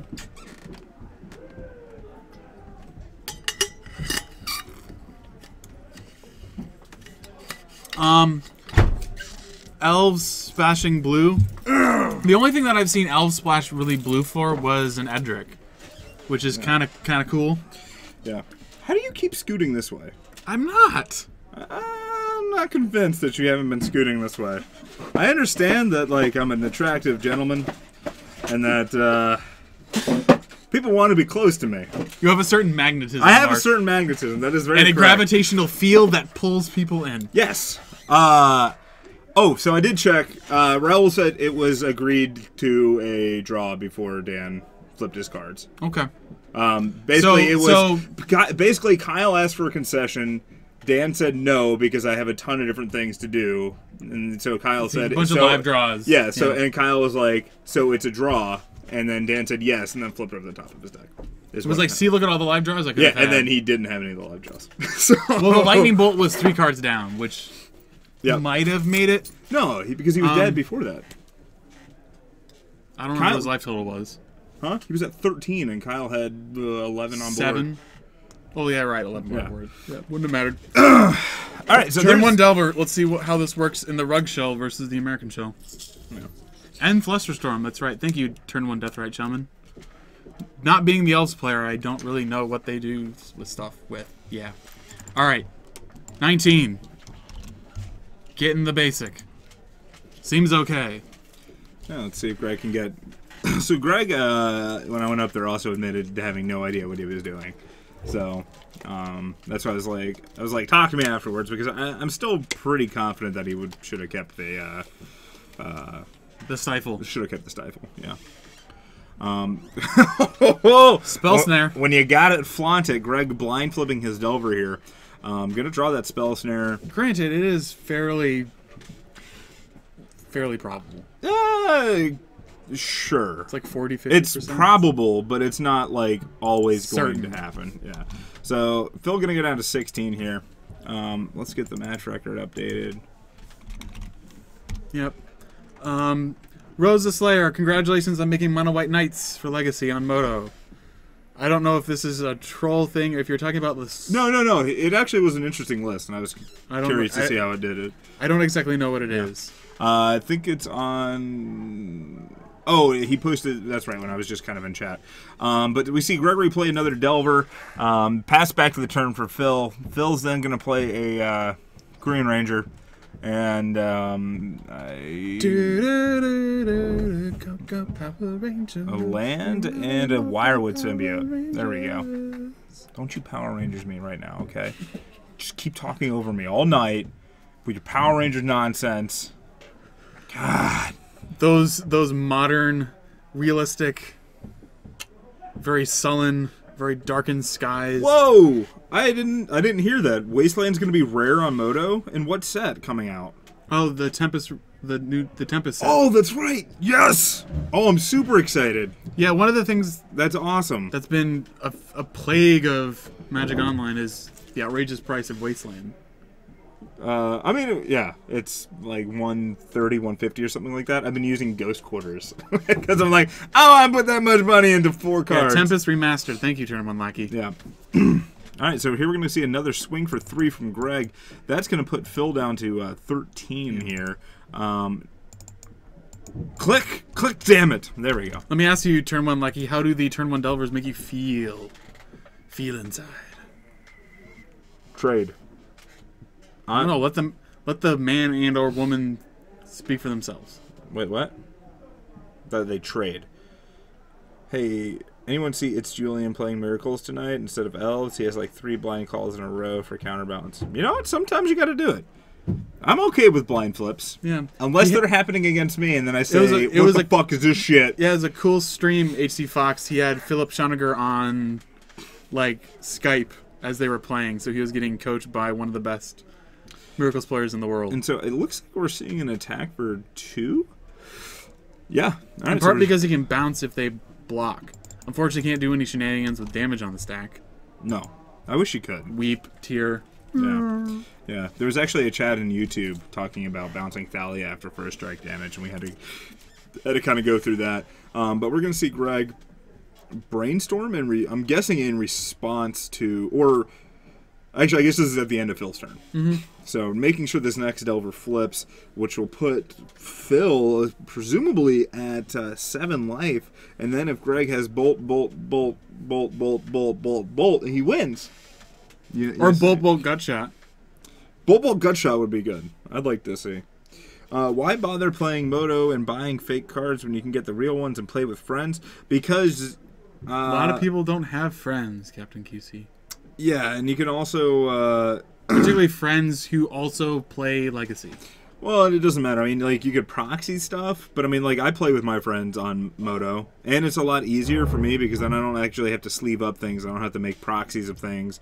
Like, I can just be like, oh, I have a crazy deck. It involves walls and Vent Sentinel. Yeah. And Zinnia's also adding that just more Legacy. Like, I mean, granted, we do have Legacy twice a week in Chicago here, but at the same time, you know, there's very specific things you see in our metagame versus the things you would see online. Well, and also for me, as somebody that either like is commentating during the Legacy tournaments or can't attend the Legacy tournaments, for me to be able to play like Legacy at 2 in the morning is very, very, very nice. So very nice. So we see a bunch of Force Wills drawn, putting some cards back. Well, we saw that Abrupt Decay come out from Phil, take care of one of the Delvers. Unfortunately, Force of Will not going to do too terribly much against that. One of the cards we assumed that Phil was bringing in order to be able to handle both Delver and... Ooh. So there's a lightning bolt coming down on Wirewood Symbiote there. Yes, that. Your words worked better than mine. Yeah, and so it looks like Phil's not really going to do anything with that, which I think is perfectly fine. Also, WUBRGxyz, the reason why there was an issue is the person was kind of confused with how damage kind of goes on the stack, and they thought that it was in response to damage going on the stack versus it actually being its own separate thing. So that's kind of where all the confusion was happening there. Mm-hmm. So, yeah. Who needs to wear pants in public? I agree. Believe it or not, I never wear pants. The red things that you see on... So how do you describe... Are these like tattoos? No, these are just me in a sauna, and I get really red. And then I'm walking around doing stuff. You have like a bottom half of your body sauna? Yeah. All right. Just you fill your tub up with hot water, you just sit in it. Pretty much. All right. So or maybe that's how you broke your crock pot. Yes. That's probably how I broke the crock pot. So Greg going to go down to 16 after a Deathrite Shaman activation, and then it was bounced back to his hand using Quirion Ranger, and then, untapped with Quirion Ranger. Phil's trying to figure out what he's going to try and get here. Looks like he's going to Green Sun for 0. Which, that's a pretty easy guess. Yeah. Gonna go get himself a little Dryad Arbor right there.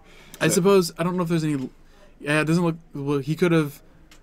Yeah. The only other thing I can think of would be to either A, get another Deathrite, or maybe Green Sun for... Get another Symbiote out. Or he could have Green Sun for 2, but that would play in Days if... That wouldn't be playing around Days if Greg still had it in his deck, although that might have been something he boarded out. But I saw Greg board out his Stifles. Oh, because of Spell Snare, because he saw it. Good check, Turn 1 Lackey. Yeah. We saw the Spell Snare off the Delver flip, so playing around that, smart. I tend to not do that, which is why I play lands. I don't have to think about that. Playing around a Spell Snare? Because most of my deck just gets spell snared anyway, so you just might as well just play stuff. That and Loam just gets brought back against spell snare. I don't know. I normally cast my Chalices for 3 whenever I can to get around shenanigans like that. Can you actually do that? Yeah. Okay, I didn't know if that actually worked. Yeah. It's always fun. Okay. Yeah, because both X's have to equal, but you can pump more into one than the other. Oh. Fun fact. Alright, the card is fun, but I'm talking about casting commentary on how vault decisions are made in real time. Yeah, I mean, I thought you were talking about on Moto. On Moto, I can't imagine resolving a Limdalla's vault. That just doesn't sound like the most pleasant thing. But I think it's fine. It takes a little bit of slow time, but no worse than people fetching every 2 seconds to fucking... I don't know. It's pretty easy shuffle. And like if they're actually showing the cards, it's not terribly hard to. I would assume it's not terribly hard to commentate on a vault decision because if you can actually see the cards, all you have to do is. I thought he was talking about time. Yeah, he's just talking about a person's skill at commentating someone resolving Limdall's vault. Oh yeah, no. Which if they're showing if you can actually reliably see the cards, it's not hard because each one acts in succession. And there's like 2 decks that run Limitless Vault, so like you know what the heck they're probably trying to do. So, but we're gonna see a glimpse of nature cast from Phil. Greg gonna force a will that he's gonna go down to 14. I remember when Time Vault had in its previous version of errata the Flame Fusillade Flame Vault combo ran Limitless Vault. Basically, you play Time Vault, playing it's like Flame Fusillade or whatever. It's a sorcery that's red and 3. It says all your permanents game, tap it, deal 1 damage to target creature or player. In the old version of Time Vault, you could untap it at any point. So you just untap it, tap it, untap it, tap it. So you lose all the turns, but they're dead. Yes. That was a weird deck. That makes sense. That was, That was also before I was playing competitively. Oh. That was still kitchen table time. I was kitchen table time up until Lorwyn. But, wait, you saw an Omnitail with Limitless Vault in it? Alright, fair enough. That's strange. Yeah. Alright, so Greg with a Wasteland here. That's going to be, at least it's going to be able to get him off the Bayou, so, but I imagine in response we'll see little Deathrite Shaman action, eating something. Dropping down to 11. Phil's sitting at 7, I believe, unless I missed a hit. I guess it's possible he's at 4. But in Greg with land something in hand, I'm not quite sure. Yeah, not much accent. Yeah. So I think we have a pass of the turn here. Phil's going to go ahead and eat the Spell Snare. It's going to drop Greg down to 11. Yeah, chat urging Greg to waste the Dryad Arbor. But it is an elf, so Quirion Ranger can bounce it? No, it's not. Dryad Arbor's not an elf. Oh, it's a druid. Yeah. Wait. He just did. Oh, because it's bouncing a land back to his hand. Yes. Yeah. Order to untap. Yeah. Yeah. So wrong reason, but correct. Yeah, play. I'm thinking about Symbiote rather than Ranger, which it's return a land to your hand. Yeah. Untap target creature. Yeah. No. Yeah. It's just untap an elf. No. Yeah. Symbiote is return an elf to your hand. Untap a creature. Okay. Quirion Ranger says return a land to your hand. Untap something. Yeah, he actually did it. Oh, wait, Quirion says return a forest you control. Correct. And Dryad Arbor is a forest. There we go. Jesus Christ, we fucked that up. Yeah. Anyway, Phil used his Deathrite Shaman to go ahead and eat one of the lands the wasteland out of Greg's yard, as well as using some green mana of his own to pump Scavenging Use twice, and we're going to see another land be taken, and then a Heritage Druid coming down. Greg thinking, despite how I can't remember which way the Death and Taxes Elves matchup goes. I know it's heavily favored for somebody. Oh, Elves. Elves is. Oh. Greg just can't beat Elves no matter what deck he plays. But, I mean, honestly, the Elves matchup against Rug Delver is not great either. So, or Rug isn't that great against Elves. But, so, is he making... Okay, so no, he's not making 3 mana. He's just swinging for... What's that? 6? Yeah, they're 1/1s. Oh, he's going to pump 1. 7? So, yeah. All right, so Greg... Oh, Greg's just going to pick it up. All right, fair enough. Or we had life totals wrong. Each of those is possible. I'm going to go... Do you want to go? You go try to find a match. Okay. You go try to find... I've been running up and down. My turn. Oh, jeez, the boxes. I know. All right. They're in the way. They're always in the way, aren't they? The cows eat them for hay. They hide the dirt on Daddy's shirt. Ugh. Yeah. Yeah, Quirion says forest. Yeah, I know. Yeah. Yeah, I'm sure he does it, but I'm just reading Greg's body language. He is like a book. Called it Find Maverick. I mean, we'll try. And if, I'll go back up there after this, and, I'll try to get, I'll see if we actually do have Maverick in the room or not. And if we do, and they have at least 1 win, then I'll put him on. If that's fair. Should be fair. I don't know. So, what'd you guys think about the Invitational? Anything surprising or cool? I actually missed the top 8, so I'm not entirely sure who ended up winning. I know there were a couple guys. I know that's why I'm actually surprised that. I actually kind of I wish that Wilson was in chat, Wilson Hunter, because he made a bet last Monday, which was that one person from T. Baberman would be getting into the top 8, and obviously Michael going pretty well. So, are you putting on a jacket? Yes. Okay. I'm chilly. All right, fair enough. So we can scold If you Ned and Nick because what? they were shuffling up and didn't want to move over. Okay. Are they the Everyone last? else was still playing. Did you ask anybody else if they will? You tell us. You tell a story about how many stripes are in your jacket. I'm gonna run up there like that. Okay. Ugh. Yeah. Stripes on jacket. On the jacket, there's 9? 9 stripes?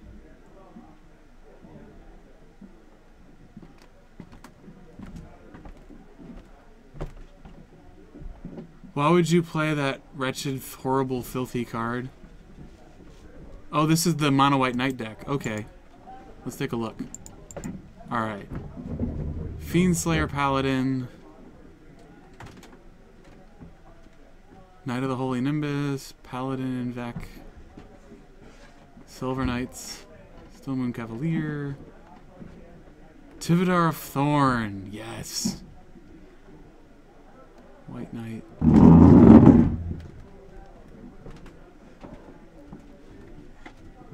Ah, the Mono White Knights. I learned a lot about Microsoft.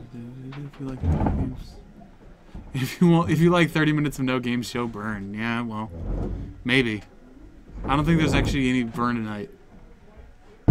Peculiar Pelicans asks Andrew, why do you prefer rug lands to red-green lands? I guess it's, well, half of it is playstyle preference. I tend to like more controlling, like, I like sort of board control prison strategies a lot, just as a personal, like, fun thing to do to not have my opponent have any fun.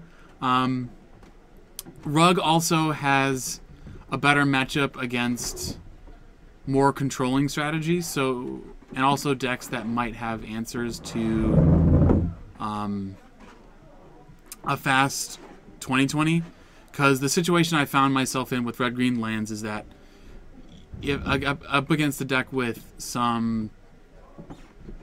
a faster clock or something quick, and you're stuck in this situation of like having to make a 2020, and if they have a way to deal with it, and you're just kind of dead.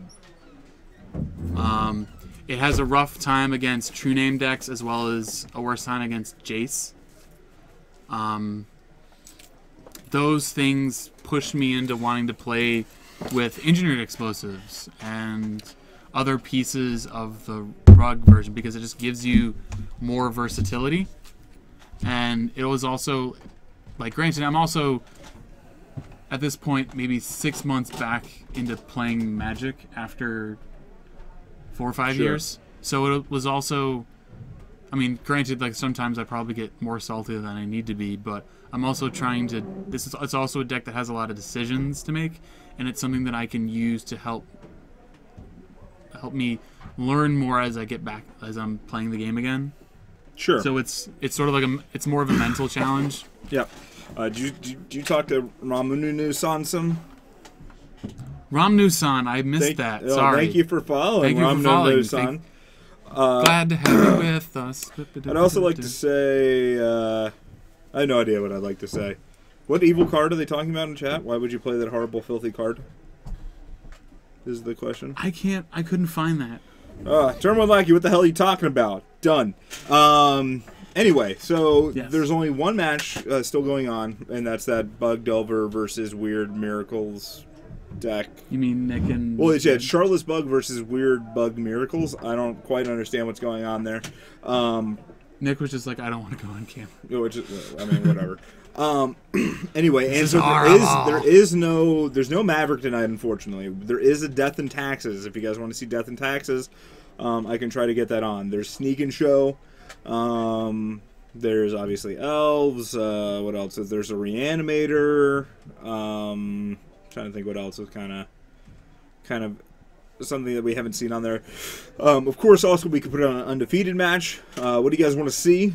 Let me know. Let me know so I can hold you and caress you and tell you everything's going to be all right and show you the matches that you want to see, because that's what we're here for, really. Nice. Help us help you. And chat, what do you guys want to talk about, since we're probably gonna have to kill about 15 minutes here? Yeah. I can keep talking about Ruglands. I actually got 3 new altered cards in the mail. The Cons, Windswept Heath, and Wooded Foothills, and a Tranquil ticket. Are they foil, and are they foil archers? No, I don't want to those. hear your shit then. I don't like those. And Chad's dead. Chad doesn't like us anymore. Yeah. I'll just keep talking, like... Or Chad died. Yeah, I just wanted to have more ways of dealing with Jace and True Name Nemesis, because we have those. I think Chad died. I'm going to refresh that really quick. Yeah, and I like the opportunity to, like, I was also considering doing, like, there's also a neat Enlightened Tutor version. Temporal Mastery and the Tide one, I'm going to assume those are the cards that everybody hates. Because that's the only thing I'm seeing from Nutterson. So I'm going to assume that that's correct, and Temporal Mastery, you know, it's kind of a bad card. So what about the fourth? Zinni's just trolling, don't worry about it. What about 4 of Ugin and Mother? No. I'll get passionate about this. That's fine. I have seen that. I'm not a fan of it. Not a fan of any Ugin or Karn in a mud list. But, you know, that's just me.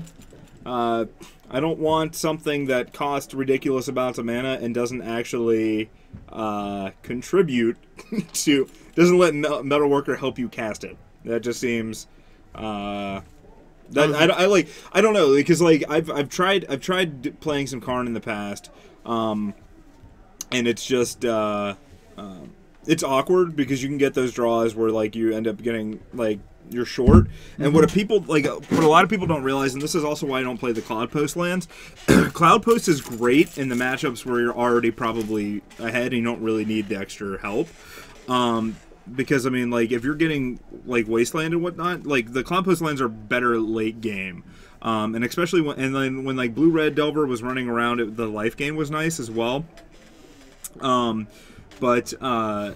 don't know, because, like, having a tap land, or having any lands that are tapped, and when you're playing the post mana base, you can have up to 8 lands that are tapped. It's just really, really, really bad, because your turn 1 is a really, really important turn for Mud. And then, like, when you get to 5, like, getting to 5 mana is not hard. But when you get above 5 mana, like, 5 and 6 mana are interesting, and, like, those are okay.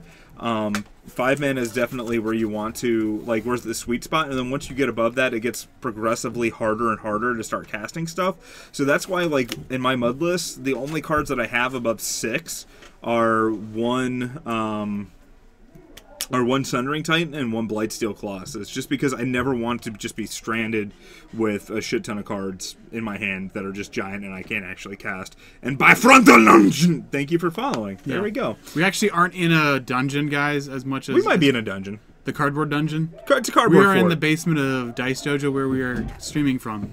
Yeah. The tabletoppers. Oh, Gives a God. brawl. I don't even know. Jesus. Are they actually fighting upstairs? We don't know. It's convincing. They've gotten into their confirming. game. Good for them. It's turned into LARPing. I don't know. And if I ever get a chance to play Hot Piece of Ass, then I will. Hot Piece of Sass. Is it Sass? Hot Piece of Sass. Sorry. Freudian slip. But no, I will definitely play Mud. Right. God knows what kind of version. Jesus Christ! You know what? Just keep going. Freud was right, ladies and gentlemen. Yeah, what kind of version I will be on. But yeah, and no Ant tonight. At least none that I saw. Mono Blue Miracles with no win condition is greater than Bug Miracles. I have no idea. That was just like, I'm playing a bad Miracle. He was like, it's kind of like Miracles, but not as good. Yeah. I mean, Bug still is actually like a decent deck. Their mistress is tending to other patrons right now, but when the round starts, I don't understand. Okay, there we go. I play 1 Ugin in my main and no Karn because the bolt is nice, and you can get... Yeah, but but that's the thing. It's when you get to 8 mana, it's definitely it will definitely win you games, and I completely agree. Jumping back to the Ugin topic and Mud, but I'd much rather just play a Forge Master or a Worm Coil and get there. Also, I mean, it's also the same thing. Where are you going? Where are you going? Oh, Crimson's voting for Shardless. Yeah. It's like, geez, am I visible here? No, Crimson. Yes, Crimson, you are invisible. Sorry. I was just going to lurker mode. There will be also, guys, I got everything addressed, so all giveaways will be sent out tomorrow. So there we go. Yeah. But when I play Steel Empyrean in Mud, I've tried. I've tried it out. Like, it's not the worst, and it can definitely come in different matchups, and it's perfectly fine. And I've also tried Platinum Angel. And if I had to pick one of the two in Legacy, it's probably going to be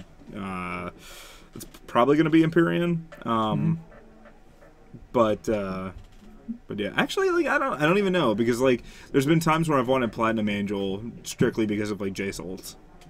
But yeah, I don't know. That is true, and it's not. Inkmoth, good night, man. You have a great one. It is the Dungeons and Dragons guys yelling. Yeah. What is Mud fear most from Death and Taxes? Death and Taxes is definitely not the best matchup. It is a collection of things that... like, most Mud lists have moved... Like, they're no longer on, like, the 18 lands, cross your fingers. A lot of them have moved to, like, 21 lands. So, Wasteland's not as much of an issue, at least in the versions that I've played and what a lot of other people have started playing. Like, if you keep hands that are very dependent on your mana base, and like game 1 specifically, and you don't necessarily know what Death and Taxes is, like as you're playing against Death and Taxes or a Wasteland deck, then that can definitely, you can get super fucked over. Or if you have a Trinisphere out and they got out a Vial or something like that, then it can hurt you. Revoker's a pain in the ass. I think that comes down to how many, if you're playing any Batter Skulls or Worm Coils or just anything that can go above them, or if you got a Steel Hellkite main, because like Revoker's great at shutting down like the combo for like an actual like just straight win, and like any sort of acceleration from either Grim Monolith or Metalworker. There's also the fact, not to interrupt you, but I'm going to interrupt you. There's also the piece of Revoker has a ton of things it can name. Yeah, it has a ton of... So there's like you can also overwhelm a Revoker. Like they name one thing, like they name...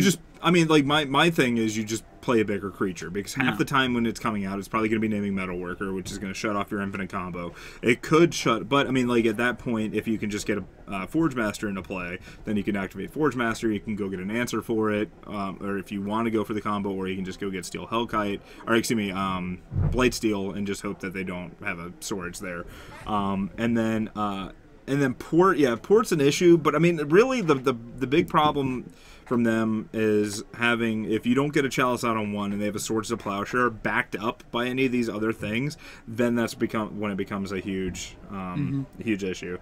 Yeah. So that's like, again, like I don't. I'm just not a fan of the Cloud Post lands, because when you sit down and do the math, like if you were to go. Like, for me, I'd rather go turn 1 Manland or Rishadan Port or Cavern of Souls versus turn 1 Cloud Post. And then to play another thing. Because, again, like, the first play that I'm probably trying to make is Chalice on 1.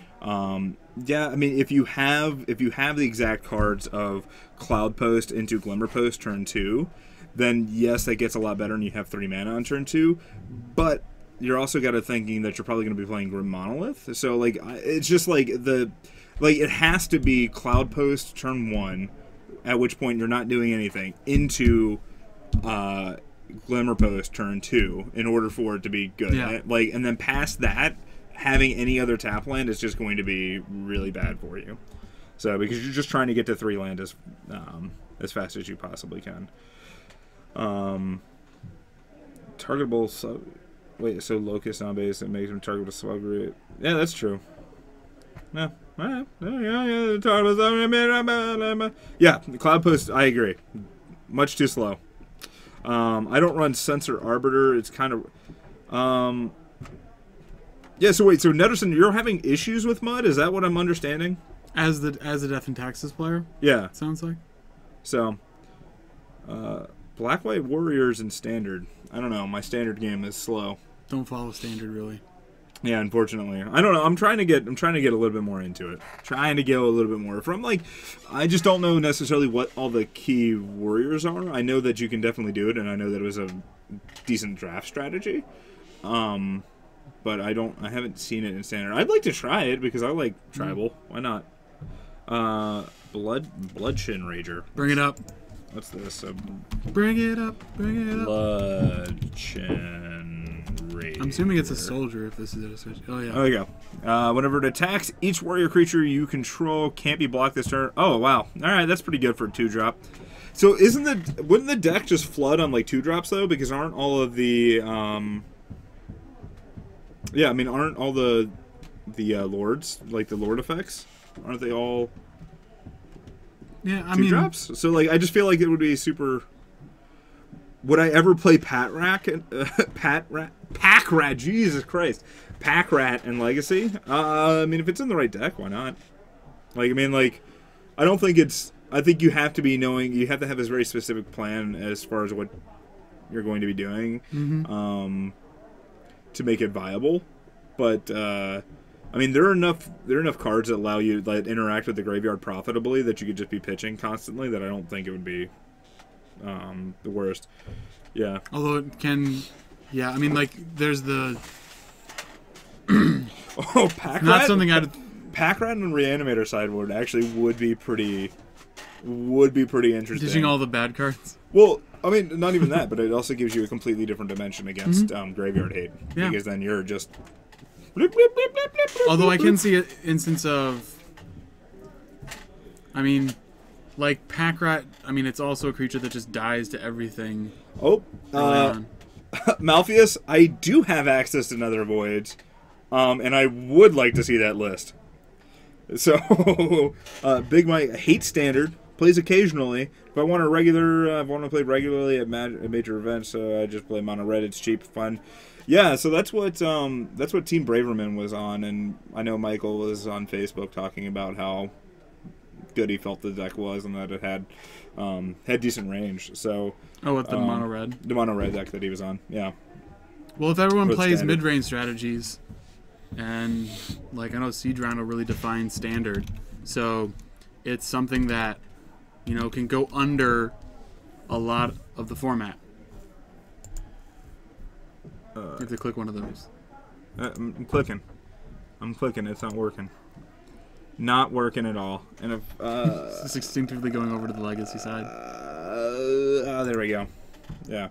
So Michael Braverman got 5th.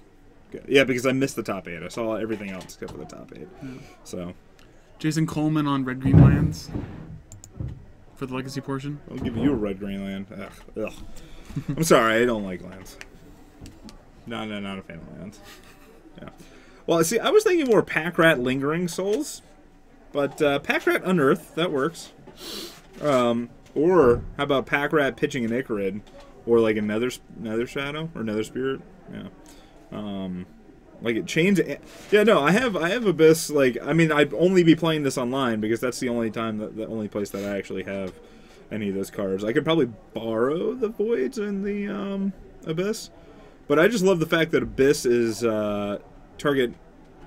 destroy target non-artifact creature. So like, if I was ever actually going to play some Tezzeret, 100% I'd be having some Abyss in there. Yeah. No goblins allowed? Well, I don't know if I can support that, considering you're willfully discriminating against goblins. Alright, so what is this? So Nether Void, Sylvan, Deathrite, Stoneforge, Pack Rat. 3 Nether Voids. I like it. Inquisition. I'm gonna build this. This is gonna be great. Got Rest in Peace Helm in the sideboard. Sylvan Library. You're stretching some yeah, you're stretching some mana here, but I guess it's really not that bad. I hear movement, so I'm hoping that they're actually about done. Do we figure out who on earth we want on camera? Yeah, no. No. Hey guys, who did you guys want to see on camera? You didn't even respond last time. Yeah, considering the chat went down. The chat definitely did go down, so we're not quite sure what you guys wanted to see. Do you guys want to see the Undefeated? Do you guys want to see Death and Taxes? Do you guys want to see Sneak and Show? Do you guys want to see a deck that we've already seen? What do you guys want to do? Let us know really fast so I can run up there and go let everybody know. Try and get Nick on camera to have him play the Pug Miracles list. Yeah, no. Hey, Cook. And hello again. But let's see. What do you? Yeah, that's what we have in the room. No goblin. Sorry. No learn. All right, so we got a Death and Taxes. Oh, we have Reanimator. No snooze and so please. Food Chain. There's no Bomberman. All right, so we're getting a bunch of Death and Taxes. So I'll All right. If it's an interesting matchup, all right, that's fair. There's no. I wish there was a Stifle Knot. The Bug Miracles. All right, I can try. Pat, I specifically did not take that. Wilson, I specifically did not take that bet because I knew, like, one of you guys. I should have made the bet that somebody from Team Braverman playing the dash combo had to make. Yeah, specifically the dash. But no, combo. I definitely did not take that bet. So no ad face for you. Hey guys, what do you want?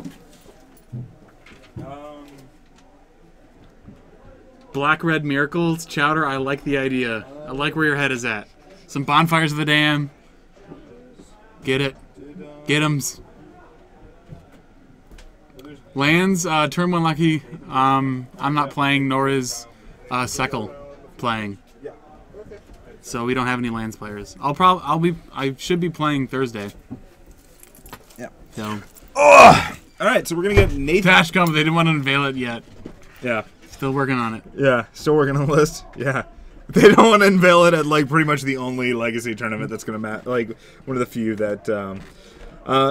Yakushi. Secret Yakushi. tech. It's not real. It's not real. No stacks players. All right, so. I'm building it, though. Just wait. Yeah, so we're going to get Death and Taxes versus Narset Esper. Is what's, okay. What's going to happen here. So we'll see. Which should be interesting. I think that'll be. I mean, we're gonna run into the same issue of, like, does Kyle have enough ways to remove all the Revokers naming Jace to win? Yeah, but no, he's got Swords of Plowshare. It's not like It's not like he doesn't. He's got more creature removal than he does. That's very true. Random artifact removal. So let's see. Malpheus, Narset Esper, as in Jace, Narset. Rebounding dig through times. Yeah, we saw 6 dig through times get cast in one game, so that was pretty sweet. In a legal fashion. Yes, in a legal fashion. So we're gonna go ahead and get rid of our pretty faces. Put this down. Is that Kyle on that side? That's Kyle. Right, so that's Kyle. He always has, like, the wonky satin tower box made of a bunch of different colors. Nathan jumping around a bit. Went from playing combo to Maverick, now to Death and Taxes. Prologar saying, does Death and Taxes run meddling mages? It is mono white, so no mages. Yeah. As far as I know, his list is mono white. I'm not entirely sure. Yeah. But I suppose you could run Nevermore if you really wanted to, but I don't think they go that far. All right, so there's Nathan Mullen, and Kyle is unfortunately not doing super hot today. Oh yeah. No. So the well, he lost to Sneak and Show. So 0-1-1. Yeah, and Nathan is 1-1-0. So he needs to be 0-1-1, not 0-0-1. Huh? He needs to be 0-1-1. Yeah. Yep, that's it up. There we go. All right. Yep. Fixity fix. Fantastic. So we'll bring up the dash combo didn't show up in the invitational. They're hiding it for something better. Maybe Eternal Weekend, in fact. Please do not send me personal messages on Facebook if you're interested to learn about it. Actually, go ahead and do that, because then I will give you every piece of contact information that I have for Wilson, including phone numbers and everything else. So please go ahead and do that, and I'll get that. So how many people are at the tournament tonight? There were 16, and I want to say that 2 people have dropped because I only saw 7 tables. So down to 14 now. Yep. I'm going to go ahead and start the timer. Seems smart. Yep. So Nathan going to go ahead and take a mulligan. His tattoos are just weird. I probably wouldn't. Well, he also draws a lot of them too. Like, so that one is,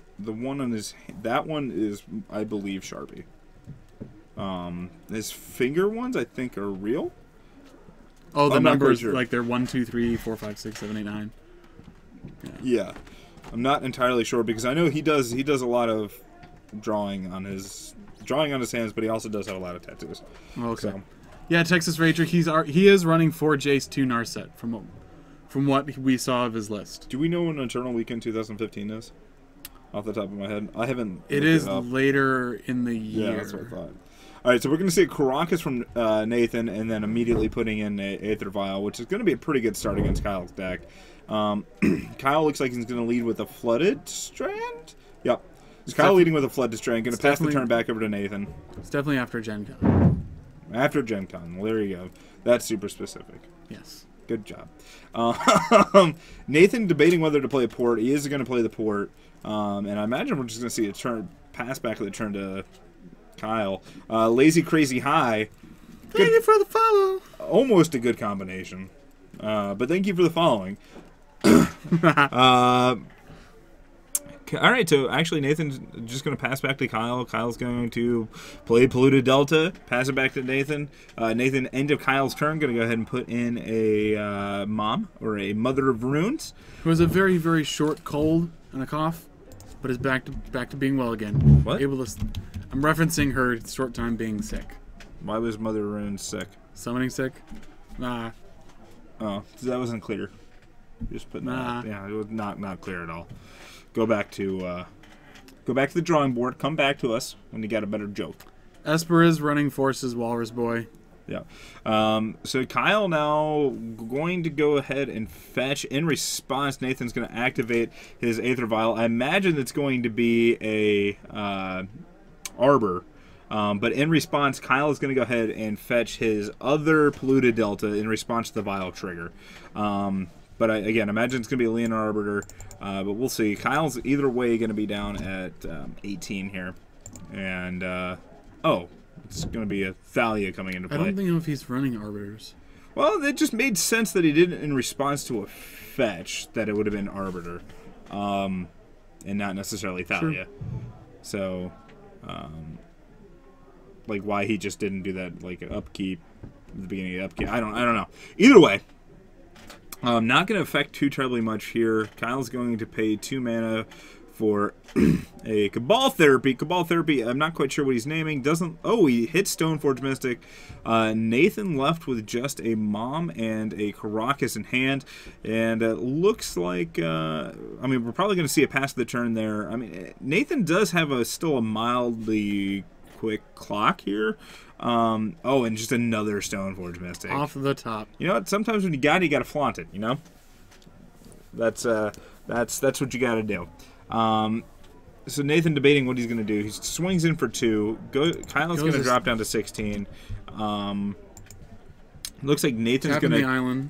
I like the choice. Sure. Tapping the island in the upkeep. You're going to pass it back to Kyle. Kyle's going to go ahead and play Polluted Delta. Not going to play either of the 2 Lingering Souls that he has in hand because of the Thalia. Now going to get the Stoneforge end of turn. Yep. Imagine we're going to go see probably a Batter Skull. GT might be the better choice in this situation, but I don't know if Nathan knows what Kyle's on and how important Lingering Souls is here. So yeah, there is the Batterskull. We're going to see that. Again, this is all end of turn from Kyle's, thanks to the Aether Vial putting in the Stoneforge Mystic. So as soon as Nathan untaps, he's going to be able to get in that Batterskull. Kyle's going to have to figure out a way pretty quickly to be able to deal with that. I just don't know if he's going to be able to. Whoop! Was it a split sleeve? All right, so we have a split sleeve. All right. Or that's split. It's Ultra Pro sleeves. What are you gonna do? Yeah, I will never again. I bought Ultra Pro's like premium sleeves, thinking that they might be better. Nope, that was a mistake. Yeah. That was for. Should have listened to the professor. Yeah, I mean that Solarian Community College. That was the Legacy Open in Indy a few months back, and I think I sleeved them up Thursday night for Legacy, and by Sunday, by the beginning of day 2, or actually the first round in day 2, I want to say I'd broken 13 sleeves. Jeez. It was absolutely ridiculous. So AG Fox Dragon Shield for life. I've been using them recently. I like them. Yeah, Dragon Shield's not bad. I do like the KMCs. I like the KMCs. So is the Esper deck Drew Levin? No, I know he's got 2 Narset and 3 Jace. That's about 4 Jace, I believe. How much worse is Narset than Jace? Is it safe to say 4 times worse? I would run 4 Jace and any number of Narset. So he does have 4 Jace, and he's got 2 Narset. I mean, Narset was pretty sweet. We got to see 6 dig 3 times. All right, so there's a couple points to the Narset Jace debate. And he made a whole bunch of links. Not to also hype podcast, but the So Many Insane Plays, granted it's about vintage, they do talk quite a bit about Jace versus Narset, and they make some interesting points about Narset's +1 starting at higher loyalty, coming out to roughly the same value of a Brainstorm, as well as the -2 having a lot of value if you are able to rebound really important things, where it just becomes getting 6 really tokens crazy. off of Lingering Souls were huge, and we saw that when we had Kyle on camera before, and like getting the dig 3 times was just absolutely huge as well. Like honestly, I think like one of the issues that we saw, I think 3 or 4 Jace is just too many. I almost would like to see like maybe 3 and 2, because you go through a lot of cards with this deck, is from what we've seen. So I mean, I think the only piece about the having 4 Jace, or like I don't know if it's an excuse, but like one of the rationales is that you just pick one. Yeah. But anyway, there was consideration about Dak as well when he was released. He showed up in. All right. Yeah. So we're gonna see. That is very true. Yeah. So we see true. Nathan resolving that Stoneforge Mystic trigger, getting into his hand. He's gonna take Vial up to 3. Draw his card. He's going to draw another Crocus. Now we know he's got 2 Crocuses in hand, a Mother of Runes, and the Batterskull. I imagine we're going to see an activation of Stoneforge Mystic and the Batterskull hitting play. Probably at the end of Kyle's turn. Nathan's just going to go ahead and swing with only Thalia. He's going to drop him down to 14. And a pass of the turn, perhaps? And a pass of the turn. All right, so... One of the things we were talking about at the end of Kyle's match earlier was about Myth Realized and whether or not that might be an addition in the deck. I mean, I think Myth Realized would have won him a couple of different games there. Myth Realized and maybe some misdirections. I don't know. That would have been kind of cool. Kyle gonna go play another Pluto Delta and gonna cast another Cabal Therapy, knowing some cards in hand. Getting the Batterskull. Yeah, so that's why like Nathan went and ported there. I don't know. Like, I guess he's afraid of a Jace coming down, possibly, or another 4-mana Walker. I just don't know if I would have left it in my hand like that, especially when you've seen Kyle cast a Cabal Therapy already, and then so you have to assume that Kyle's got a way to flash it back as well, especially in an Esper list. So, yeah, it just seems a little rough for me, especially when you have Mom out that can protect like the Batterskull token or whatever else might be that you might be like worried of happening. But and interestingly enough, you don't worry about Jace Yeah, that's and getting GJ. Yeah, from our earlier point. So, either way, that Cabal Therapy does get rid of that Batter Skull. Nathan swings in for 3, swinging in with the Stoneforge and the Thalia, and it also makes it really awkward that he didn't attack with Stoneforge last turn if he was planning on porting, because that's a point of damage that is just missed. Kyle going to go down to 10 though for fetching here. Or no, did he fetch twice? Oh, he fetched twice. So he's actually at 9. Boop, boop, boop, boop. There we go. And I also don't know necessarily Nathan like taking up to 3. I guess that's fine because he probably wants to get that Flicker Wisp. And it also, I guess, depends on his build. Mm-hmm. What is happening? Those role players, they got some imagination and some vocals on them. And boom, 5-mana Jace. Yep. So of course one of the lands getting tapped down with the port in Kyle's upkeep. Kyle's just going to brainstorm here. Doesn't think the Jace is going to live at this point, so just going for the brainstorm. Yeah, it looks like there was another Lingering Souls, a Ponder, and I'm not quite sure what the third card was. Yeah, Zealous Persecution would be sweet, turn 1 Lackey. Unfortunately, I think it's a sideboard card, but it will be good in game 2. We saw it when Cameron was on camera earlier, or when Kyle was on camera earlier. But Nathan is just going to swing for 3, attack the Jace. Jace is going away. Is that a Flagstone? It is a Flagstone. All right, and we're going to see a tap down of a Tundra. Kyle's going to go ahead and draw land.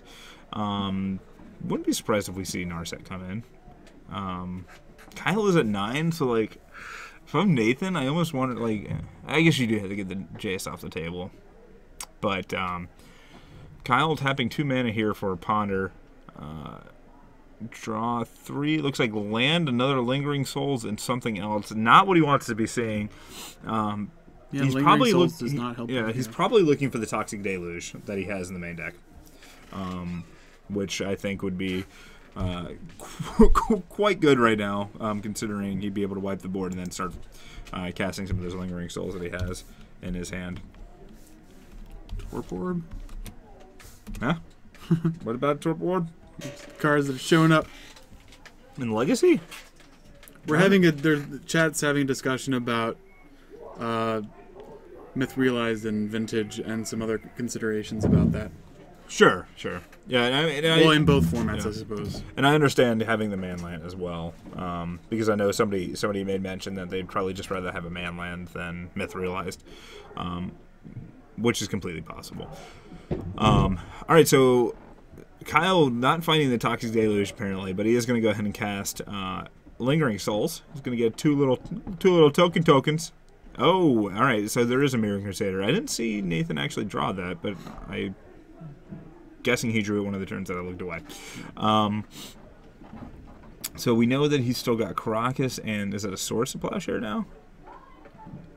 But I think you just, I think you just go Mom Pro White swing. Actually, you don't even need to Pro White because he's got Double Strike. So you just swing in with Thalia and Mirroring Crusader and go. Oh no, he's just gonna Pro White both. Let's the tokens kill off. Yeah, so I mean the tokens if you want to, but I don't think that's really. Kyle will still lose a token, and then nothing will happen. Like next turn, so it looks like that is what he's going to do, concerning that he's not going to have Pro White, and this is going to put Kyle down to 3. At which point Toxic Deluge will put him down to 1 if he is able to draw it off the top. Yep, so he is going to double block there. He is going to take 6. The Stoneforge Mystic is going to die. Oh, and he's going to drop down to 3. 4 from the Mirroring Crusader and then 2 from Thalia. Yep. So, all right, well, Kyle just drawn another life for this. Kyle just drawn a land. 2 mana Ponders. Yeah, looking for the Ponder. Gotta love him. Has to find that Toxic Deluge. Kyle's staring at his cards, and he's just gonna pick it up. Obviously, didn't find it. Yep. So, but now we're gonna get the Zealous Persecutions in there. Yeah. Yeah, I guess one of the other things that we have to you guys have to consider about Myth Realized and Vintage is that it gets misstepped, and so that is you have to take that into consideration over it being a mentor. Yeah. Although there was a really cool list of a Bomberman with mentors in it that took first at our vintage trend. But yeah, it gets decayed too. We'll both get decayed. Oh wait, there's a Bomberman list with mentor in it. Yeah, and Tassiger as the kill con. Where's my jacket? I know I had a jacket. Something. Where'd I put it? I'm up. It's getting chilly in the basement. Yeah, it's getting dark out. Bundle up. Oh, see somebody. How many jackets did you bring? I feel like you got like 8 jackets over here. I had one in my bag, and I had one earlier because it was like 60 out. So I was like, yeah, no, it was nice out earlier. Layers. Yeah. My feet seems to get a little cold. Yep. Yeah. I don't know. Maybe we'll. Here we go. So Kyle looks like he's taking out the Force of Wills and the Thought Seizes. Seem okay to do that. I mean, Professor Tofat, good morning from Japan. Goodness gracious, hello. Glad to have you. From Japan. Well, hello. Look at that. Well, we've got a lot of people from. We've actually got a lot of people from like Germany, like Scandinavia type area as well. Yep. Which is always fun. And I was actually chatting on the Facebook page with a gentleman from the Caribbean, and apparently they've got a really impressive magic group down there. Which was like apparently they're. What are you laughing about? We have more than Joe Lussett. I mean, there's 2 of us and only one of Joe Lussett. No, Joe. That's all I'm saying. That's very true. We outnumber him. That's purely the only reason why we are currently beating him. And we've also just repped now that he's on, so now we're going to lose at least 40 people. That and Caleb's doing a 24-hour stream, supposedly. Yeah. We've got an awesome chat. Wait, what about Top Hat? Something about Top Hats. Yeah. Okay, now you guys are talking about... Oh, it was David. Yeah, in Barbados. There we go. Yeah. See? Awesome. Thank you. I'm Very glad. cool. All right, so I was like, why does that name sound so familiar? And that's because, because we were chatting on Facebook. Done. Got it. Yeah, there was a list that I wanted to get, and I don't know if I'll actually be able to get it. David, if you get it, that'd be awesome. Has abolish? Maybe we should look that up. Please tell me your Esper plate has abolish.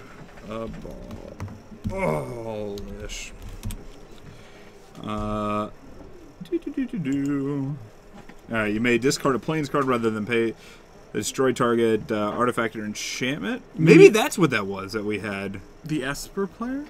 Maybe. I mean, he had... No, that was it was definitely a disenchant. Definitely disenchant. Yeah. I mean, I guess this is fine, right? Like, I'm trying to think like why you would run this over disenchant. I mean, yes, it has the alternate casting cost, which is fine. But you're in control deck. You want to make your land drops. Yeah. So I don't know. I could see it going either way. Real Tree Jedi. Tree Jedi. Yes. So I'm just curious to see if are you a real tree who is also a Jedi? Because I would. Or do you think all fake trees are Sith? And, that's true. Yeah, but I don't know. I'm actually now hoping in episode 7 there's just a tree with a lightsaber. It's Groot with a lightsaber? We did no, not Groot, just a tree. Just a tree, and it's just got a lightsaber sticking out of like a hole. Because I mean we did see the Sith guy with Star Wars 8 Marvel. We saw the Sith guy with his lightsaber. His pitchfork lightsaber. And it's in the woods, so maybe that'll happen. But Kyle's just going to play Island Ponder and then pass the turn back over to Nathan. Nathan's going to go play Wasteland into Aether Vial. That's a thing. That's why Kyle sided out his counter spells. There's a Caracas for Kyle that he's drawing, but it looks like he's got another land he's going to play Flooded Strand and just to pass the turn back. Especially Nathan with that wasteland. Yeah. Kyle doesn't want to open it up into anything. Nathan has, looks like a port and a Caracas in hand. Yep, and so he's just going to go ahead and play the port. Wouldn't be surprised if we did see a port activation come Kyle's upkeep. But it does look like Nathan passes the turn back. Let's see what Kyle's going to do. Kyle's going to fetch, I'm guessing, end of turn. Going to drop himself down to 19. And I don't know if I necessarily like the timing here, because now he gives Nathan the opportunity to... I mean, granted, I assume he's going to be tapping the island, but he gets the opportunity to, like, take him off of a color. Like, I mean, but should Kyle, like, go, like, land disenchant? You have to, you know? Sure, but you have to expect that Nathan is going to... port, and if you're Kyle, you want to have your blue source up because you want to be able to ponder or that's what brainstorm. I'm saying. So, but I mean, by fetching there, you make it seem like your white source is more important, and it makes Nathan have a choice. So you can almost bait Nathan into. I see what you're saying. Like, if he doesn't want to go and get another blue source, if he's actually trying to make sure he gets the white. Yeah. Well, I'm just saying, like, if he wants to have his blue source open. I mean, yes, he could go get another blue source, but he does have Kyle does have lingering souls. And so now Nathan has to see, and now this is what I'm saying. It's just kind of like a little bit of a mind game. Also, but and if I'm Nathan, I'd probably leave. Okay, unless he's got he does have Athalia. That's why he's leaving the Caracas out versus the Wasteland. We're going to see a fetch from Kyle. He's going to go down to 19. Or, excuse me, 18 here. And that's going to resolve. And I guess, so Kyle's now saying, in response to the trigger... Going to fetch again. And then Nathan is now, in response to the second trigger, flashing in... I don't like that because... Thalia. Nathan could have, like, lead an Arbiter. Because I know there's been a couple Death and Taxes lists that have been running around that have been doing that as a one-of. And this opens him up to just getting double wastelanded. So, that's just me. That's just me. Oh, Jeskai control deck with Moat? Wait. Oh, yeah. Oh, yeah. The Jeskai control deck with Moat. Yeah, that's the one that I wanted to see. Yeah. Just got here. Guy with beanie hat who plays Mud is back on the mic as well. Sweet. Yes, I am, Tybucks. Hashtag fetchlands suck. You understand. You understand. They do. Understand. They do. I still want to see them just ban them. Ban fetchlands. I think that'd be so interesting. The entire format would just be like Modern and Legacy would just be both thrown, like, just completely turned on its head. But we're going to see a port activation, tapping down a Plains. Kyle's going to draw a card. It looked like it was a Polluted Delta. But there's a Tundra. Probably going to see, a Lingering Souls. So, going to go down to 15. It was down to 15 from the Thalia attack. And there's the Sarah Avenger. All right. And it's notably he's going to be bumping up the vial to 3 now. And he's got a Flicker Wisp in hand. It is just Sarah Avenger. So, he can... I mean, it's not the best use of a... Flicker Wisp to get rid of a token, but... Now he's going to tap the black source down in order to ensure that Kyle's going to have to play another black source in order to flash back Lingering Souls. Yeah. Kyle taking 5 here, correct? So he's down to 10? Yeah, alright. Yep. And so what happened to the 2 tokens? They both... No, they chumped, sorry. Come on. Andrew, you gotta be on top of this. I don't pay attention, you know that. I just ramble and jibber jabber stuff. Come on now. Come on now. Yeah. Don't know if you guys already addressed this, but the reason why he fetched into Richard and board on turn 2 is because he didn't want to draw cards off Ponder. Oh yeah, that's true too. You can still do that upkeep. Yeah. Yeah. So. Maybe. He's casting V-Click. In response to the trigger on Aether Vial. Sadly, there's 2 Flicker Wisps, if that was what he was going to be so putting what did he bottom there? He bought him the Flicker Wisp, but there's a second one in hand, so he's gonna wait. He's gonna flicker. Okay, so he's. So that's gonna stay out until the next end of turn. At this point, because this is all end of turn. Yeah. All right. So it looks like Kyle got hit for 3 there. So he goes down to 12 because Caracas bounces the Caracas bounced the Thalia. No, he's gonna be able to take 6. Because this was all at the Kyle's end of turn. Okay, sorry. Yeah. So basically, Kyle was unfortunately stuck in the situation of not being able to take Nathan off something. He just had to take one of the Flicker Wisps. Yeah. Okay. And there's going to be the Wasteland on the Caracas. That's going to go away. Kyle just being like, are you sure you wanted the Caracas and not the Tundra? I do that all the time, but like, are you sure you want to recall targeting yourself? Really? Once and forever king, you have arrived. Yes, we're glad to have you.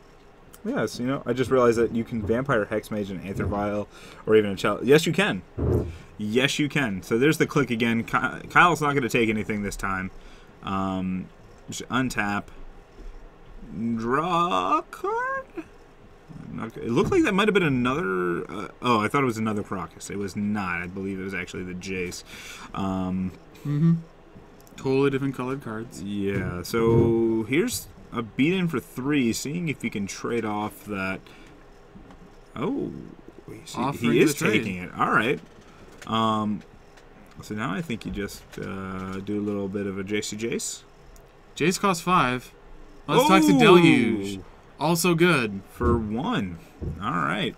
For 1 does it. Yeah. All right, well, there you go. So Kyle is going to go down to 8 here off of that Toxic Deluge.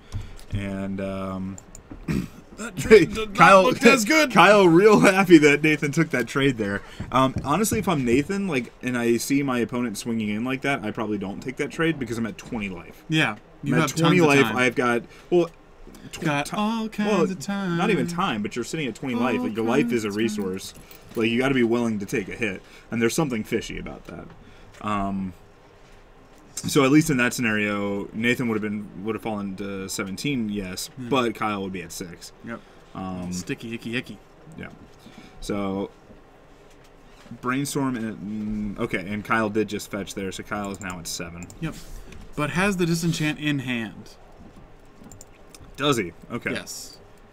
And looks like Nathan's just got vials and swords to plowshares. Yeah. So and unfortunately, he does not have any. Oh wow! 2 vials going down. Yeah, and the 2 swords to plowshares. Oh jeez. Off of this Cabal therapy. So Nathan's going to be out of vials for this game. There's a Ratchet Bomb. Okay. Which is fine because that's going to trade with 1/2 of a card from Kyle, more than likely. And wow! All right, so here's a Creeping Tar Pit coming down. So that's probably going to do a good chunk of work. We're going to flashback Lingering Souls. It's going to get the 2 tokens. Maintaining priority, I imagine we're going to see a flashback of Cabal Therapy. Yep. Getting rid of those 2 swords to plowshares. So now Kyle's left with 1 token. Ratchet Bomb could do something. Sure, I don't... Like, it just seems like kind of a waste. Yep, and here's the Disenchant. Yeah. So, I mean, at this point, like, what Nathan could do... I mean, when he first played it, I was thinking, like, oh, he can just pump that up to 4 and, like, be able to have an answer for Jace. But at this point, he has to keep it at 0 and to possibly answer the Tar Pit, or he's just going to risk and import the Tar Pit. That works, too. Yeah, which is fine. All right, Kyle's gonna get in from 1. And I think Kyle's fine playing a 19, just swinging for 19 turns. Yeah, because then the round will be over and he wins 1-0. Huh? No, I mean Nathan won. Oh, oh yeah, sorry. So, but here's a Vendilion Click, so that's gonna speed things up quite a bit. Kyle's not gonna have a 4 damage a turn clock.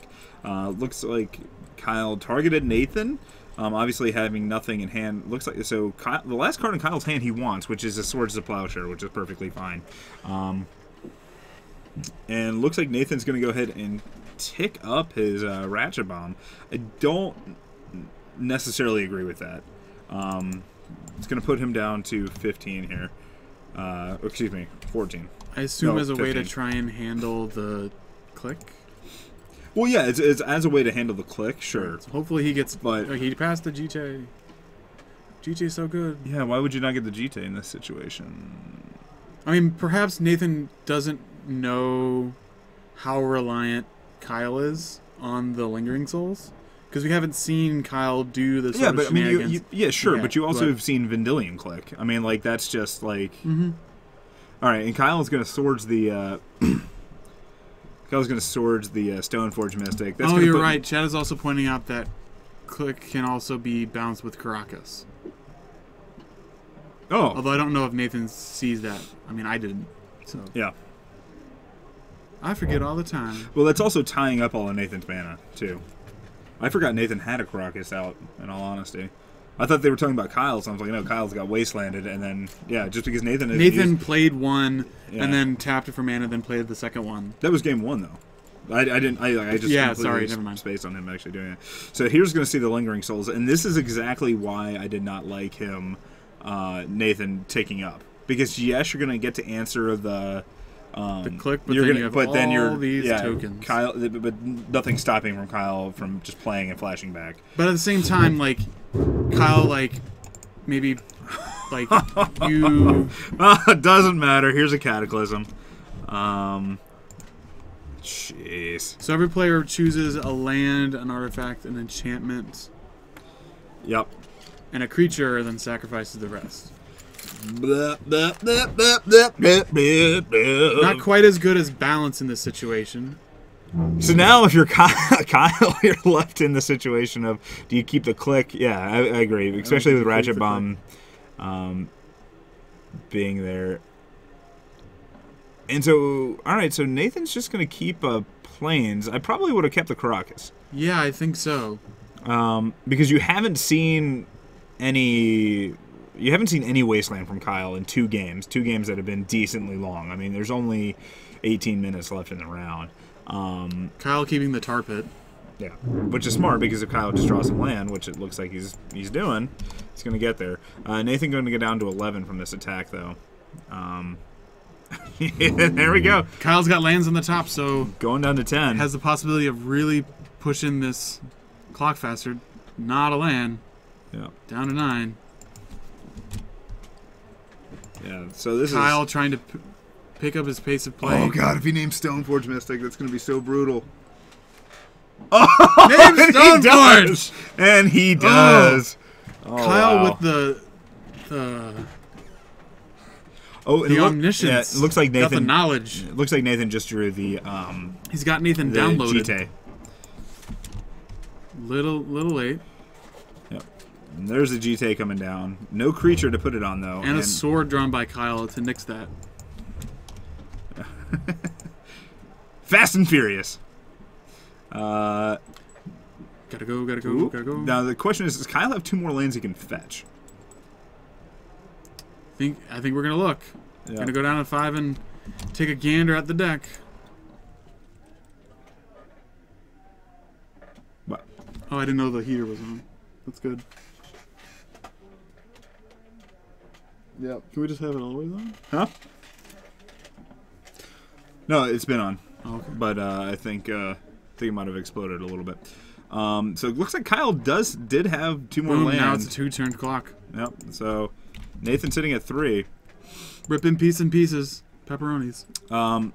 And there's a revoker, but he cannot can't name a land. And he's at 3 by our numbers, so Nathan just dies unless he's done something. And he's just going to scoop it. And Yeah, he's like, let's I get can't on to deal game with that. 3 when Yep. we have 16 minutes left. Drawn like an MLG Pro. Viking Milo. Hello. The Magic tonight has been interesting. We've seen Kyle's deck twice now. And some things have been neat about it. No Narsets that game.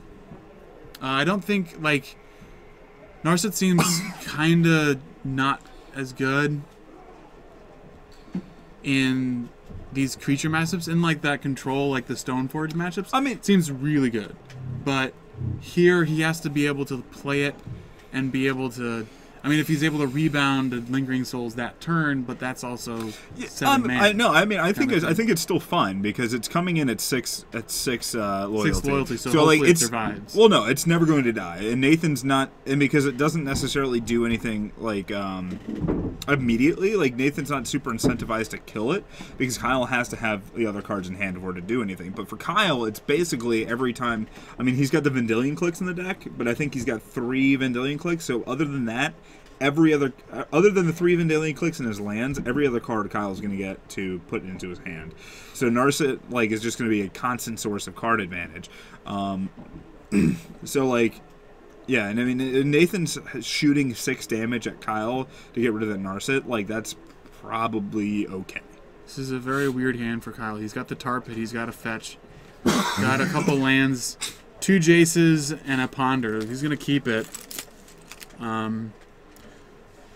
He got the turn 1 Ponder and draws into a Narset, so he's got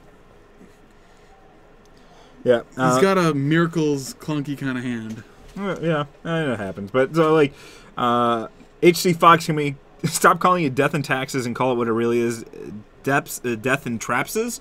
No, Tapses. No, I think I like the Trapses better because it is kind of trapsy, and I know I added an R to that. You mean Trampsy? No, I was going like the Gollum way. Like the Trapsies. That's my best Golem impression. It's really good. So Kyle resolving that Ponder. Kick back to Nathan. Nathan, I'm guessing naming human. Mm-hmm. Casting the Thalia. Kyle is just going to go ahead and play his Creeping Tar Pit. Pass the turn back. And there's a Wasteland. That has one job. Kill Tar Pit. Tar Pit going away. Lane a Vial. He needs to pay 2 for that Vial, but... I don't think it matters. But I'll go tell him. But remind him so we don't deal with this later on. Yeah, I'm great at spotting Thalia stuff when I'm not playing, but... Yeah, so... It's one of the things. Thalia is, in fact, a symmetrical effect. We got that, guys. Glad you saw it, too. Yeah, so... Kyle going to go to 19, play the fetch, and then sword the Thalia. So Nathan's going to go up to 22. And correctly puts it in the exile pile. Or what he's deemed as the exile pile. Draws a Ratchet Bomb. Gonna go play and back up Thalia, which is uncounterable. Let's see if Kyle's got a decent answer for it. Just see the arm and taps it for him.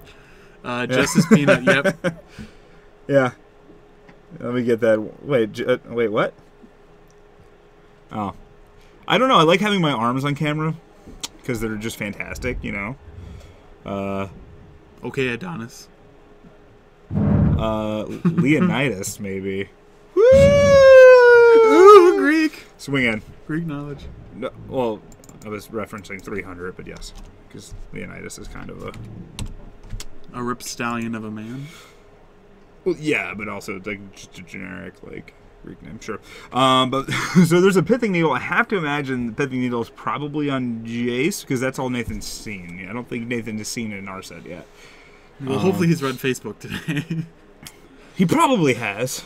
But see, as he commented in the roll call thread. Yeah, Dr. Derp likes having their arms on camera too.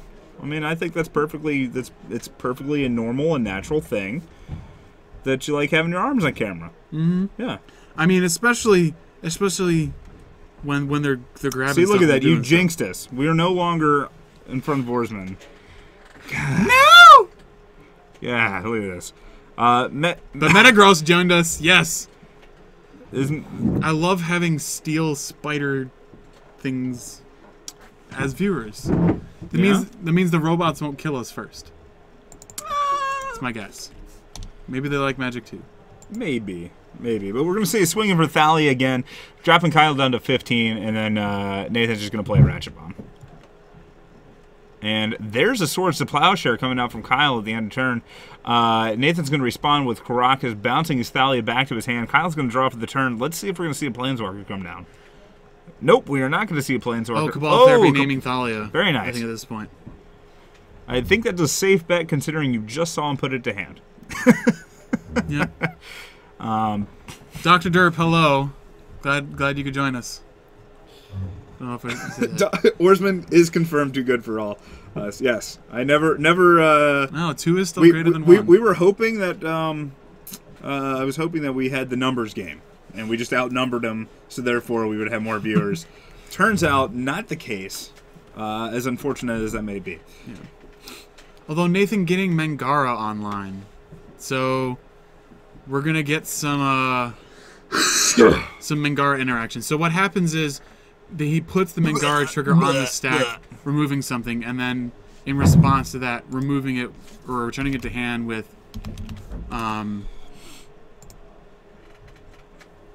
Huh? Yeah, he puts the trigger on the stack and then bounces it back to his hand, yeah. with Crockett. So the trigger ends up resolving, but only removing their thing. Yeah. Yes. Yeah.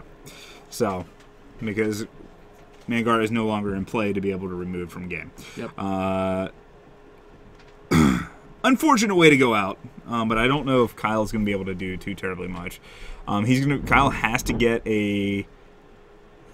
some sort of creature in play, but he needs to have 3 mana in play to be able to do that, and Nathan's just going to be eating a mana every turn now, eating one of his land.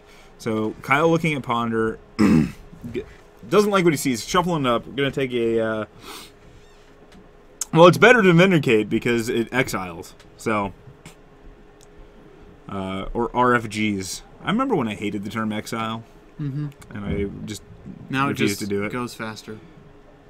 Alright, so he's Flicker Wisping out an island. No, the planes in order to like not get Mangara sword. Yeah, sure. Because at this point it's uncounterable. Yeah. So I think now you take the Tundra with Mangara. No, we're gonna play. Why aren't we just playing? Why aren't we just a prison deck? No, because you still have to tap Mangara. So if he was gonna do that, he'd do it at an end of turn. Oh yeah, right. Yeah. So. Derp. In Yu-Gi-Oh, they started calling it banishing. Fair enough. I have never played Yu-Gi-Oh, so I can't. I know there's a lot of black dragons with the different colored eyes. That's about it. White dragon, blue eyes, white dragon. And red eyes, black dragon. Wait, is red eyes black dragon a thing? Yeah. Can I get a purple eyes pink dragon? That would be cool. I'd ride that. Yeah. I'd totally ride that. 100%. All right. Just putting that out there. So if anybody has a purple eyes pink dragon, please send it to me. I'll give you my address. 100% wear it. That Lingering Souls finally gets to cast it for 3, as opposed to any other expensive number. And we'll see a flashback of Cabal Therapy, I'm sure, and Nathan's going to have to... because it's not like it's into speed, so... Kyle got to hope that Nathan does not respond. And we're seeing a respawn. Yeah, and there's Mangara. Ruh-roh. Well, if he's on blowouts, he names Batterskull. Yeah. And then there's a Swords to Plowshare on the last token, if that's what I'm understanding. It looks like I am Wait, maybe not? Oh, he's just showing the Swords to Plowshare. Okay. Yeah, because he has to. Yeah, Kyle not sure what to do here. Could fetch out another Black Source and cast a Cabal Therapy to get the sword out of his hand, but not. But then Mangara can just take care of the token, so that way he doesn't have to worry about it trading with Flicker Wisp. Yep. Yeah. So, I think Nathan's probably got this one. I could be wrong. But, oh, and Ratchet Bomb's still in play. I completely forgot about that. So he's got a bunch of different ways to kind of get rid of that. What are you doing? What are you doing? It's 1-1, right? No, it's not. This is game 2. Oh, right. Game 2 is still going on. No, wait. Right? No, you're right. No, we said, like, game 3 was starting with 16 minutes left. Right? Yeah. Okay, you're right. It's in fact game 3. They've just been long and drawn. Long and drawn. Something tells me I have to bust out my baseball announcer again. That was hilarious, by the way. Yeah, I liked it. I mean, to be fair, there's only like so many ways that I could actually make that interesting, and that was one of them. Oh, jeez. So what? Okay, so he did He did swords there. So Kyle went up to 13, but then he's taking 4, so 9. He's going to be at 9. What are you looking at? No turning your head. Gibbon says AWOL, absolutely removed from the freaking game forever zone. Yep. Okay. Yep. Yeah. Doesn't it normally stand for? Yeah, this is game 3. Absent without leave. God bless. We're off our. Huh? Yeah. AWOL stands for absent without leave. Yeah, we're off our game today. Oh, so here's a dig through time. 1. I don't know. It was just exciting in round 1 when we got to see 6 dig through times in one game. Yeah, this is not as thrilling. Although we can dig into dig, well, he can't cast it. Yeah, he's got to have another blue source. So, yeah. So, yeah, we'll see. We'll see what actually happens here. But that is true. Somebody's pointing out in chat, Nathan is being a little loose here, giving Kyle opportunities to find answer. Because now, if yeah, I don't know if it matters just because how much damage is actually on the table. And Kyle looks like he's not finding any instant speed removal, which is unfortunate. He's got the Toxic Deluge and a Council's Judgment in hand. Yeah. It looks like he's just having to pass the turn. Going to activate Mangara. Yep. Getting rid of that. Now he can replay it if he wants to. Wait, Kyle has the Toxic Deluge? Yeah. Pretty sure. Now he's flashing in Nathan thinking of took 3 tries, but we got a handshake. Yep. All right, and that's game. We'll kick it back. The Mirren Crusader makes it lethal. Guys, what do you want to see? What do you want to see this? What do you got to see for the final round? You guys want to see like whatever's undefeated, whatever's got the best record? You guys want to see Reanimator? Do you guys want to see Sneak and Show? Sneak and Show. Elves again. Elves. There's that weird Miracles Escalus. He might have been the one who dropped. Possibly. No, I think I saw Ned on there. No Dredge. Sorry, guys. Yep. No Dredge tonight, at least. Kevin has been, unfortunately, not... His absence is missed. Yeah. No Ant either. No Ant, no Lands. There's Reanimator. There's one Sneak and Show. Reanimator to the top tier. I'm not quite sure who is undefeated. So we got a chunk of Reanimator. Miracles-esque. Miracle-esque. Alright, well, so we got, it seems like Reanimator and Undefeated. So I'll go look at, I'll look at the list. I'll see if the Undefeated guys are even going to play it or they're drawing. And I'll see what the matchups are. So I'll be right back. The Dak and Black. Did you talk about the stripes? This is very important. I did. We did. Oh my goodness. Yeah. So we're going to figure out who's undefeated. Name too good not to show. Yeah, Dak and Black. It's very, very good. Yeah, Nutterson said earlier in the chat that should have been Mangara the whole way. I pretty much agree. I think like there was a point where Nathan just turns into land destruction. I think that might have just done it. Justifier Undefeated usually does draw, but they usually will play it out just for funsies. And it gives us a chance just to show what's been doing well in the room. Because sometimes we don't necessarily see the top tables as that was Nathan got paired down in that game. Gibbon says I may come up in May. Depends on stuffs. That's awesome. That's fantastic. We'd love to have you. Yeah, like if people, like we are streaming from Chicagoland Games Dice Dojo tonight. We are on the north side of Chicago, in Edgewater, as far as the neighborhoods go. We also stream Wednesday night for Modern at MTG Card Market, starting at 7:30 Central Time, as well as Thursday, some more Legacy, which is 7:30 Central Time as well. The Cheese was asked, does Greg Pino and Mark Castillo still play there? Greg Pino does, but his schedule's kind of gotten wonky and he can't necessarily play on Mondays as much. And Froligar says, if I'm ever near Dice Dojo and I happen to own a Legacy deck, well, you know, we do have some people who just, we had a guy by the name of Evan who just usually showed up and borrowed a deck most times he played. And that works, like, oftentimes whoever's casting, like, Mark has loaned out his mud deck before. Hi, Sasquatch. Love you! David saying I seem to be stuck on Reanimator and Bugless. Yeah, well, hopefully we see what we get to show.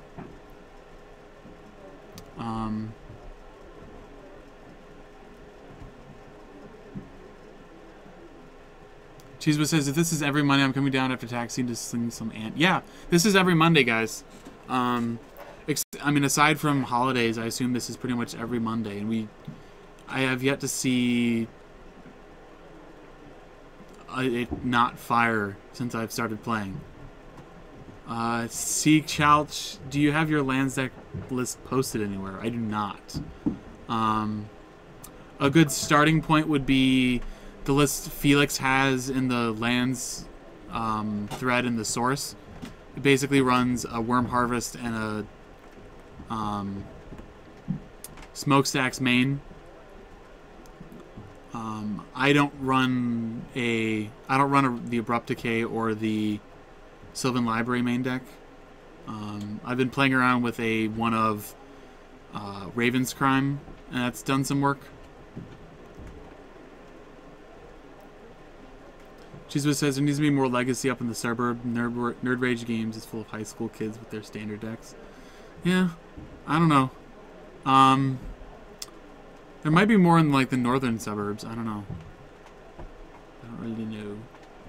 I know we did get a bunch of. I know we did get. We got 16 people playing Vintage in Lindenhurst, but that involves people coming from Milwaukee as well. Yeah, I really like Felix's list. I'm still playing 4 Chalice in the sideboard. I've been talking a lot with Bobby Kovacs, who's also a pretty strong lands player. He won an SCG Open and has done well at Gen Con a couple times with the list. And him and I have been talking about sort of whether or not you run crop rotation.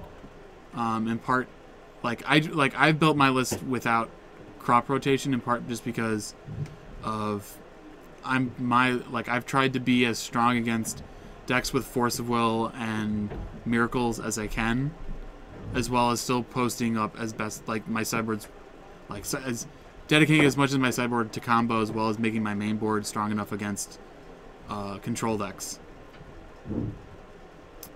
because Stoneforge decks and random aggro or tribal stuff like goblins or merfolk is typically pretty good. Any deck without Wasteland that's trying to win through anything that's trying to win through damage really has to have a way of dealing with Glacial Chasm or Ensnaring Bridge or something else. We do have people sitting down, or that's just people moving stuff. Yeah, that's people just still moving stuff. We are now. Are we actually in round 3 or are we actually in round 4? Chelsea says Raven's Crime is nice. I was playing Red Green combo lands and my only out to prize for copies was the Gorse Quarter all his lands. Yeah, I also am a big fan of the Zurin Orb. Zurin Orb makes recurring Glacial Chasm super easy, as well as I also run a Creeping Tar Pit in the main just to be able to have another answer to Jace, because in red-green lands, if they drop Jace, it can be kind of hard to win unless you have the stage depth in play or something like that. It's just really tough.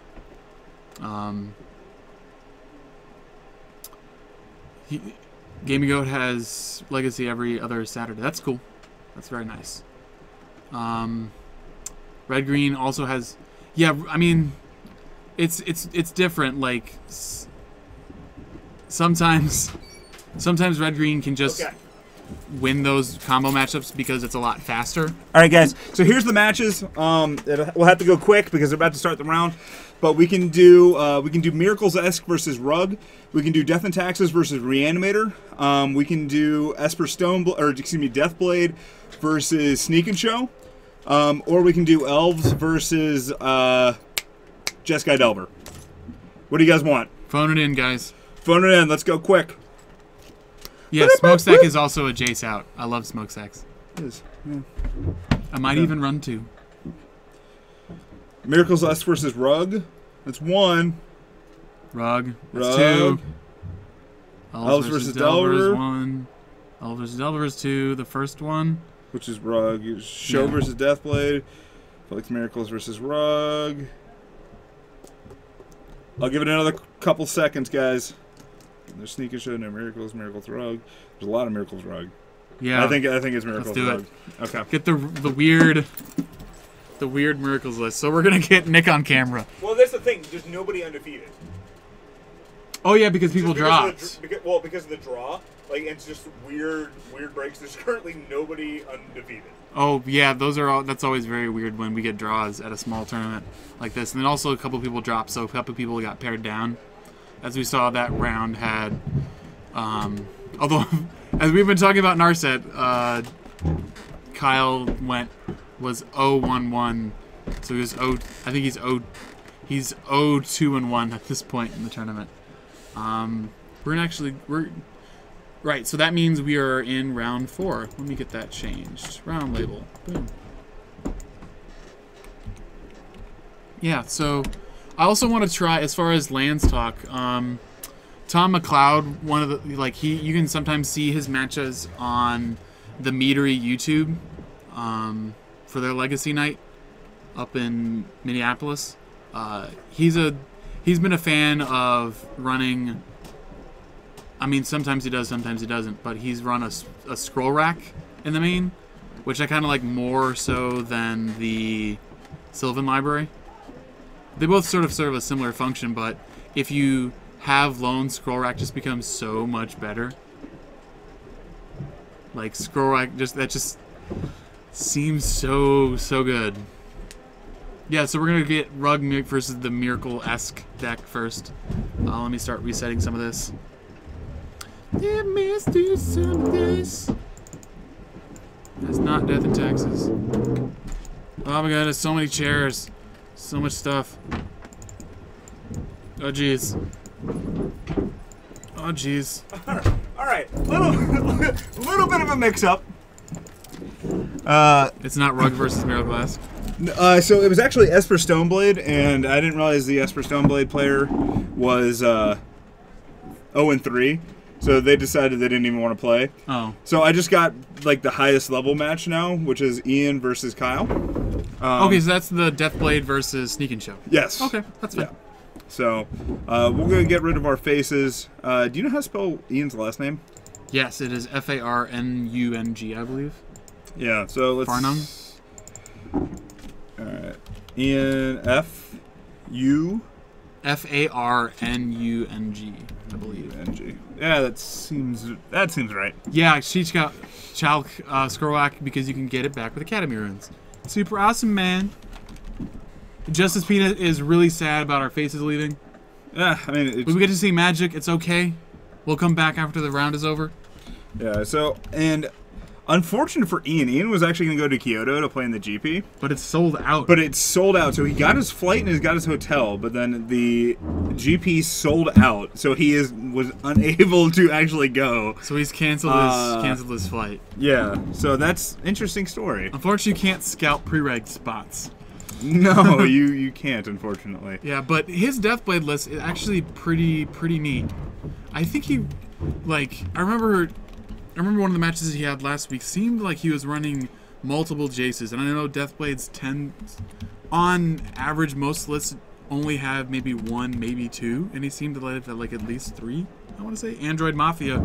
Thank you for the follow. Glad to have you with us tonight. Whoop whoop. Time to watch some Sneak and Stow versus Deathblade. Seems like a matchup that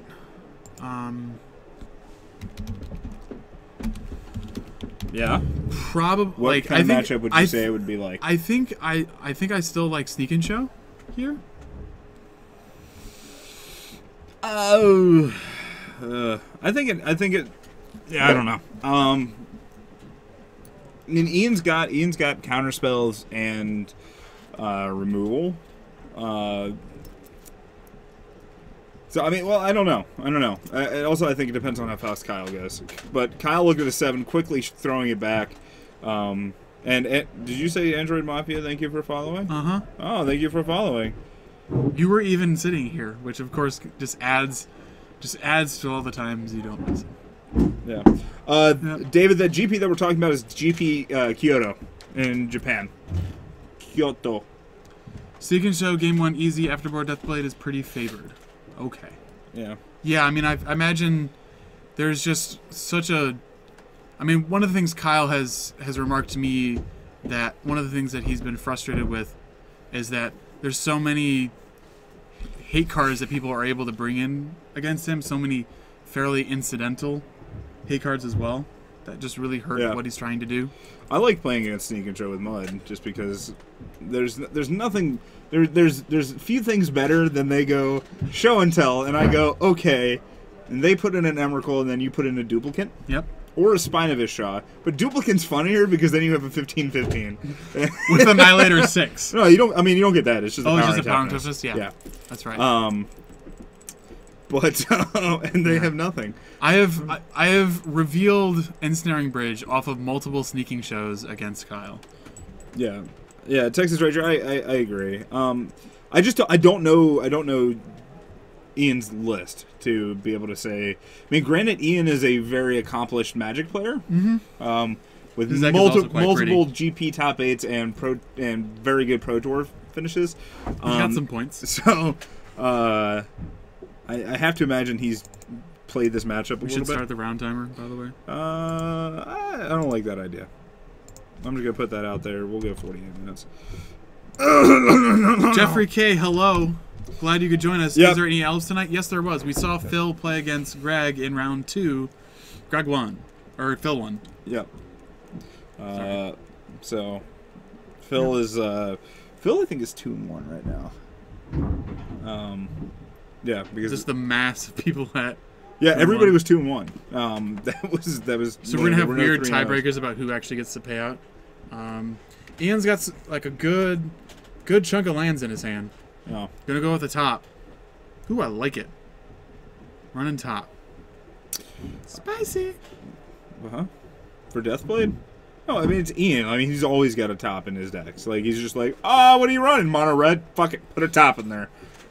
I like it though. It makes me happy. He's always got like random 1-ofs. It's always interesting to see. Oh, is it actually just a 1-of? Yeah. It's always 1-ofs. That's what I'm saying. Red deck wins. 1-of top. Why not? That's one of the things that I think that I might. I mean, it's one aspect that I know people talk about is, when you have a deck that has 4 Brainstorm and a bunch of Ponders, a bunch of library manipulation, that you can get how well you can get away with a bunch of singletons. Oh, very well. It can be really impactful. I mean, like, I'm a fan of... I'm in the Fabiano school of deck building, where, like, just fuck it, put 1-of in there, because you'll... I mean, and also Tom Ross does this a lot, too. Like, even without all the deck manipulation and stuff like that, if it's good in certain situations, it's not bad to have in your deck, because it gives you a way to get it out. Especially if you do have ways to, like, tutor and stuff for it, but... Yeah, Deathblade also running basics. Oh yeah, his mana base is pretty greedy from if this is what he's been playing the past couple weeks. But it looks like Kyle going down to 18 here. But greedy in the opposite way of like being really, really tight on what he needs for colors versus greedy in the sense of no basics. Well, I mean, because I tend to hear about mana bases being greedy in the sense of like they just don't. Like, they just think that Wasteland doesn't exist. But, like, in a 3-color... This is technically a 4-color deck. Yeah. In a 4-color deck, it's greedy to run basics. In a 2-color deck, it's greedy not to run basics. Okay. Like, that's the difference there. Once you get up to 3 colors, it's pretty much expected that you're going to be doing that. But, so... Oh, alright, so that's interesting. I was expecting to see a sneak attack coming down here. But I guess that makes sense how he tapped a mana that wouldn't happen. But we are going to see a dig through time. Kyle going to break the pedal to be able to get the extra card in. Yeah, while leaving a blue mana still up. Mm-hmm.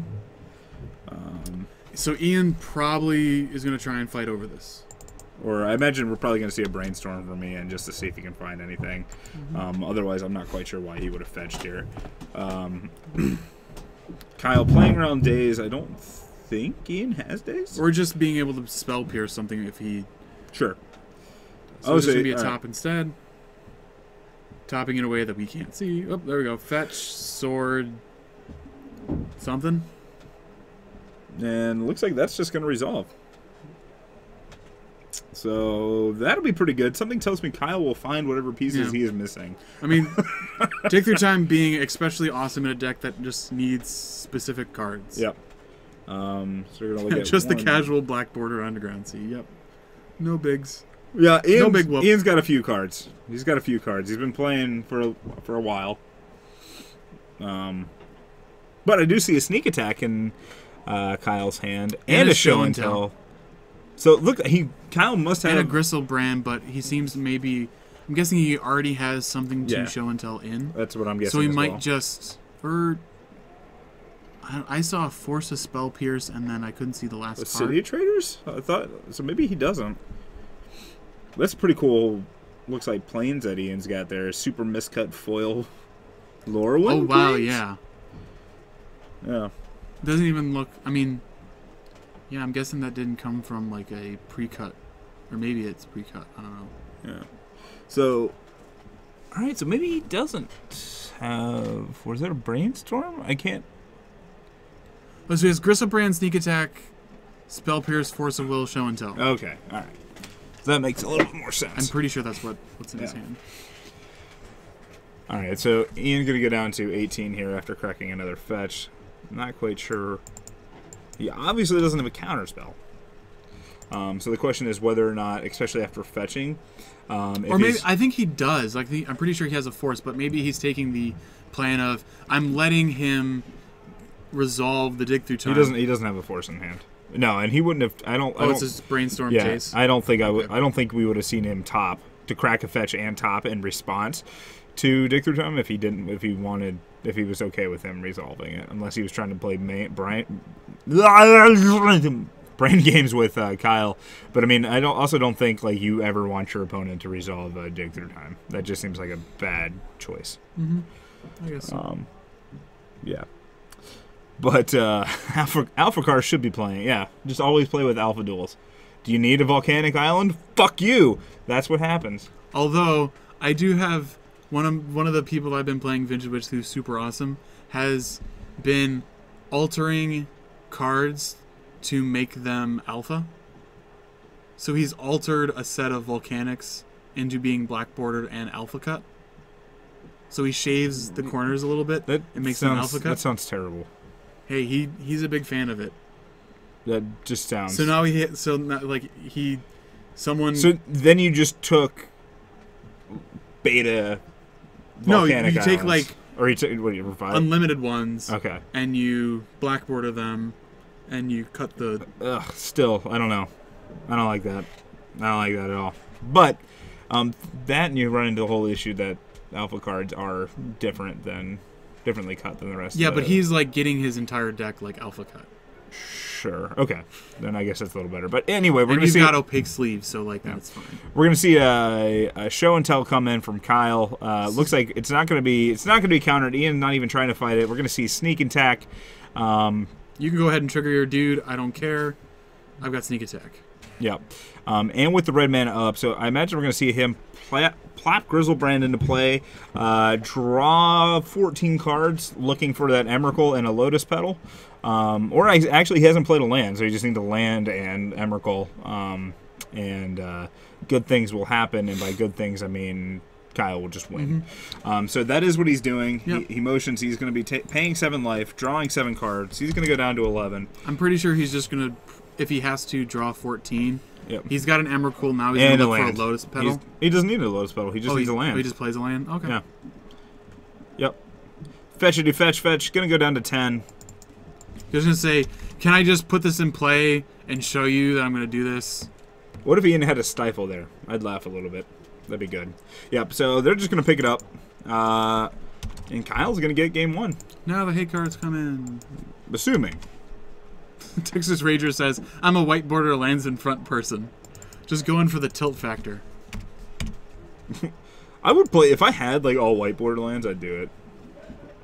Yeah. I mean, okay. I can get on the Eddie Song train and just white border my entire deck. I know some people like it. Yeah. I mean, I know that so Glacier uses a lot of, I think, revised land, like basic lands with his dual lands, just so like whenever he's looking at his deck, like he can just easily flip through all of the white bordered cards because those are all the lands, and he just gets them really fast, just to try and save time searching for stuff.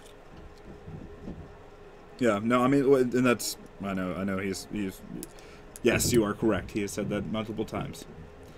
I don't know where I was going, but I'm glad I got there. Actually, I'm pretty sure I just didn't get there, and I just took a side trip, and now I'm living like on the side of a road in a town that I just ended up in instead of actually getting to the town that I intended to get to. But now my life is not really panning out as it is. But it's okay because I'm going to get to 80 years old and then look back on my life and realize, you know what, it actually was fulfilling. Do all that he can is because his Force of Wills are on the sideboard.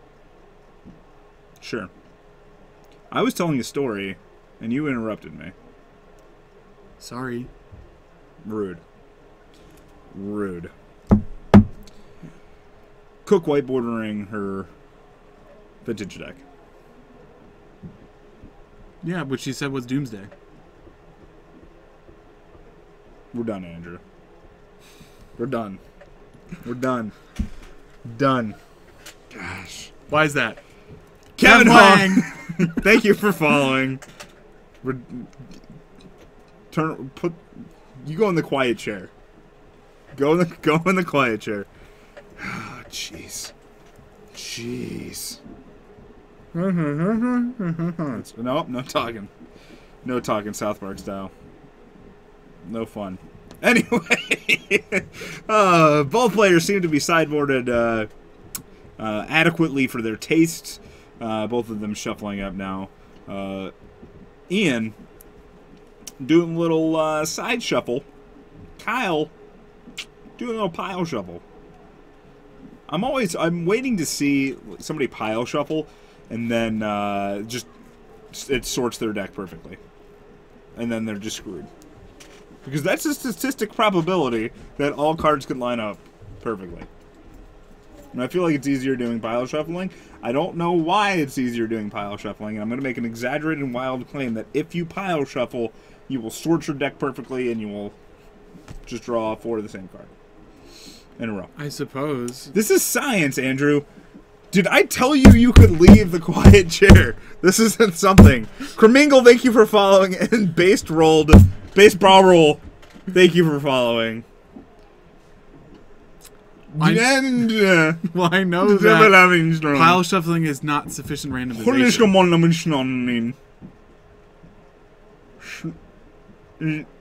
You want Alright, thank you. Now you can come out of the quiet chair. Okay. You're a terrible Cook quiet the chair Fourth person. Also saying that pile shuffling isn't actually randomization. So your opponent can't just pile shuffle a couple times and be like, eh? Yeah. Because you call a judge and say, hey. That's what... Alright, so Kyle doing the look at 6 cards, decide if he wants to keep his hand, then look at the 7th that's just a bonus. Is that a Thoughtseize in Ian's hands? Thoughtseize, Jace, Engineered Explosives, Caracas. Engineered Explosives is interesting. Yeah, he's got a singleton E in the sideboard that he brought in. Yeah, so Ian's going to Thoughtseize. I'm fine with that. The EE, like, I'm just curious. Like, you're not going to get it up to 4 ever. You could. I mean, yeah, I guess he could. He actually could, so never mind, I lied. So this is a... oh, he did have 3 lands. Okay. I don't know how I feel about this keep from Kyle. This keep seems a little loose. Yes, he's got Force of Will. But if Ian takes one of his Force of Wills, then he's going to have to get rid of either his dig through time or show and tell, which he's probably not going to want to do. Oh, so he's just taking a show and tell. Yep. Or maybe. I mean, that's fine. Like, at this point, Ian can say, like, okay, I have to, like, on the condition of Kyle drawing another blue card, which he just did, but he's probably going to cast the Ponder. Like, Kev, yes, that is a Japanese foil Thoughtseize.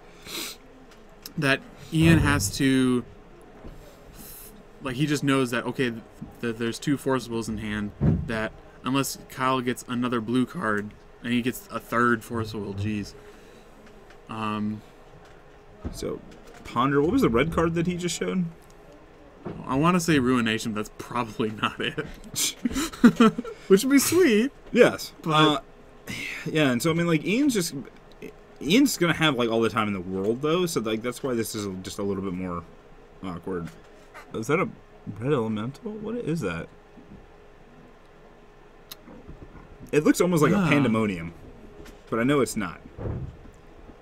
Chat, if anybody else can make out, what that red card is, let us know. Is it a Pyroclasm? No. Why would it could be the Ice Age Pyroclasm. No, the Ice Age Pyroclasm, like yeah, but it has a weird face on it. The wall of fire does not look like that. Yeah. It's a foil. It might be a foil 7th. I know he's been foiling out this deck, so he would have chosen the foil 7th edition. Yeah. Perhaps it might Overmaster. be. Yeah, it might actually be. I don't think it's Overmaster. There's too much dark. I'm thinking the 7th edition Pyroclasm. Overmaster has way too much dark art for that. Yeah. Yeah, he brings in the Pyroclasm for meddling mages and containment priests. Stone for Mystic. Maybe Portal. I don't think it's Portal. It's Pyro, but it gets you there anyways. Yeah, done. So let's look at Portal first. 7th edition. Yeah. Oh, it is. Yep, it's foil 7th edition. That's what that is. Got there. All right, well look at that. I still like that miscut planes. I'm a fan. Snapcaster Mage. I have to imagine going after Thoughtseize here, considering that's the only actual target. Kyle debating what he wants to do.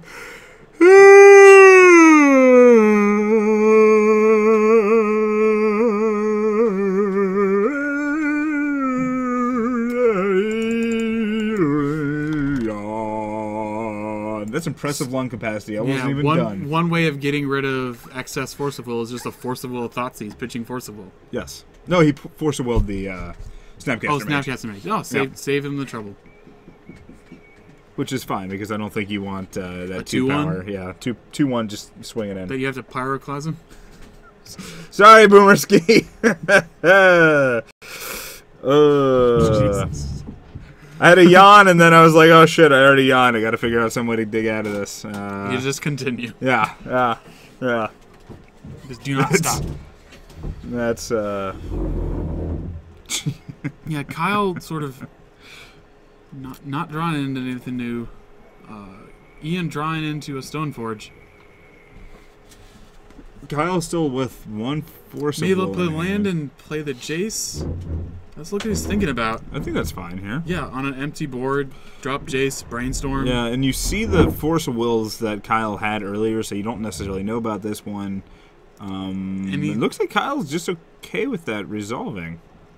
Or I thought I saw like a thumbs That up. might have been hold on a second. Or, no, I think that is. Yeah, alright. So he's going to Brainstorm. Fair enough. Sort of Feast and Famine, Detention Sphere, and a Tundra. Some spicy cards. Yeah, so Dissension Sphere shuts down Show and Tell. Yep. And what else does he have? Was it you said a sort of Feast and Famine? Yep. Yeah, that's not bad. Ian still doesn't have a creature though, right? He has a Stoneforge in hand. He drew it for the turn. Okay.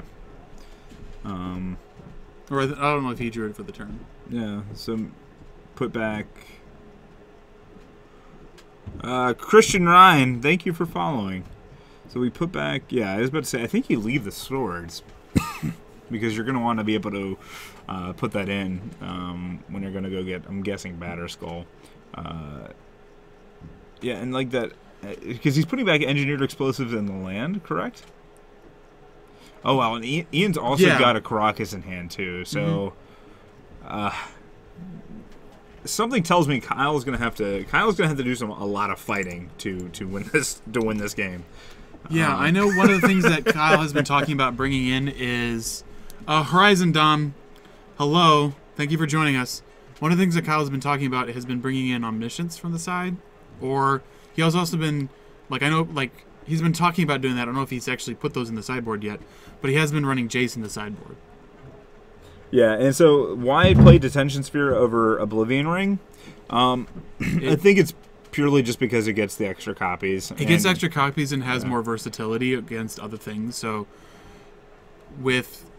as a sideboard card, it also pitches the Force, I suppose. But yeah, you also get the opportunity, you want sideboard cards to be as versatile as possible. And I guess Ian's also just going for value on that. Yeah. That it's never like you're going to see another Detention Sphere played against you where you're going to have to Detention Sphere, and not be able to do it. Yeah. So, looks like this Dig Through Time's resolving. I see another Pyroclasm, and there was an Emrakul. I'm not quite sure what the first card that he took or the second card because I looked away. Yeah. And Zinni is saying it pitches the Force. Absolutely, yep. Quite important. Also, why Supreme Verdict? Very good. Which is I was wondering why there wasn't any in the Narset deck. But Epic Owner, thank you for the follow. Glad to have you here. Oh, I know Supreme Verdict in the Narset deck? Yeah, I agree. I think he's going to go tooling. I think he likes the deck. He just needs to mess with the list a little bit. But Brainstorm from Kyle. Let's see what we see getting put back. Mystery card, and then it looks like he's thumbing a... Was that a Ponder he's putting back on top? Yeah, Fishy Ponder. Yeah. Something else. All right, so he's going to go ahead and crack. He's going to go down to 17 here. Analytical Player, thank you for the follow. I'm certain you're following for our stunning, intellectually sound, and rigorous commentary. Yes, we know what we're talking about. All the time. If you compared us to small children that don't necessarily know how to play Magic, then we sound very knowledgeable. Yep. Yeah. Going for the show and tell. Mike might get a timeout. That small child. Wait, is Ian not putting in the Detention Sphere? Because if this is... Yeah, he's putting in the Caracas. Oh. Alright. I mean... I think I like putting in the Detention Sphere. And FD, thank you for the follow. Yeah, I like putting in the Detention Sphere more because then Kyle can't, then even if Kyle puts in the sneak attack, then it gets answered. Yeah. So... Analytical Playing saying, nope, you just sound sexy in the black. Oh. That's funny. A little loud at times. Yeah, Don't encourage them. That's completely fair. Yeah, I do just sound sexy. Kyle has been working on getting the promo Gristlebrand's. I thought he's got 4 of them. Yeah, He's been hard at work. Yeah, I haven't seen a non. Sphere is a little weak to blast effects. That is completely fair. That is a fair point.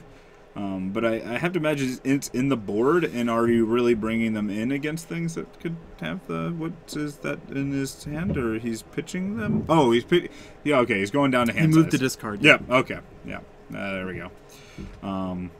Magrishpan, did you arrive on time? You arrived on time for halfway through round 4. Yes, here, I'll turn down the mic a little bit too, so that way we're not. Yeah, look at that. Look, we're not spiking anymore. Yeah, we're just that much better.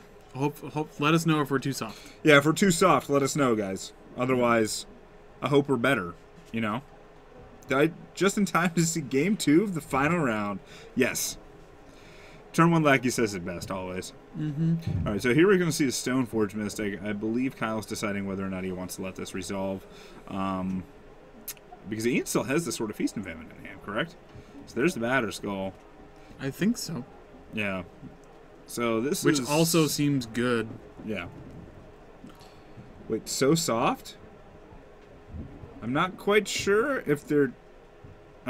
can't tell if player is hitting on us or is being serious.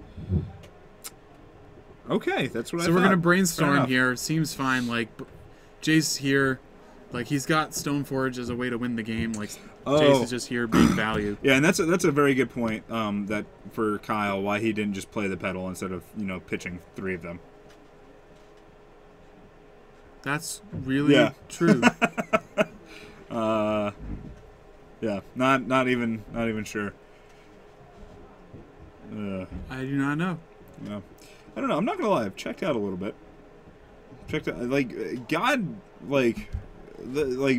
all the strength to P. Sully and Mr. Patrick Cedric,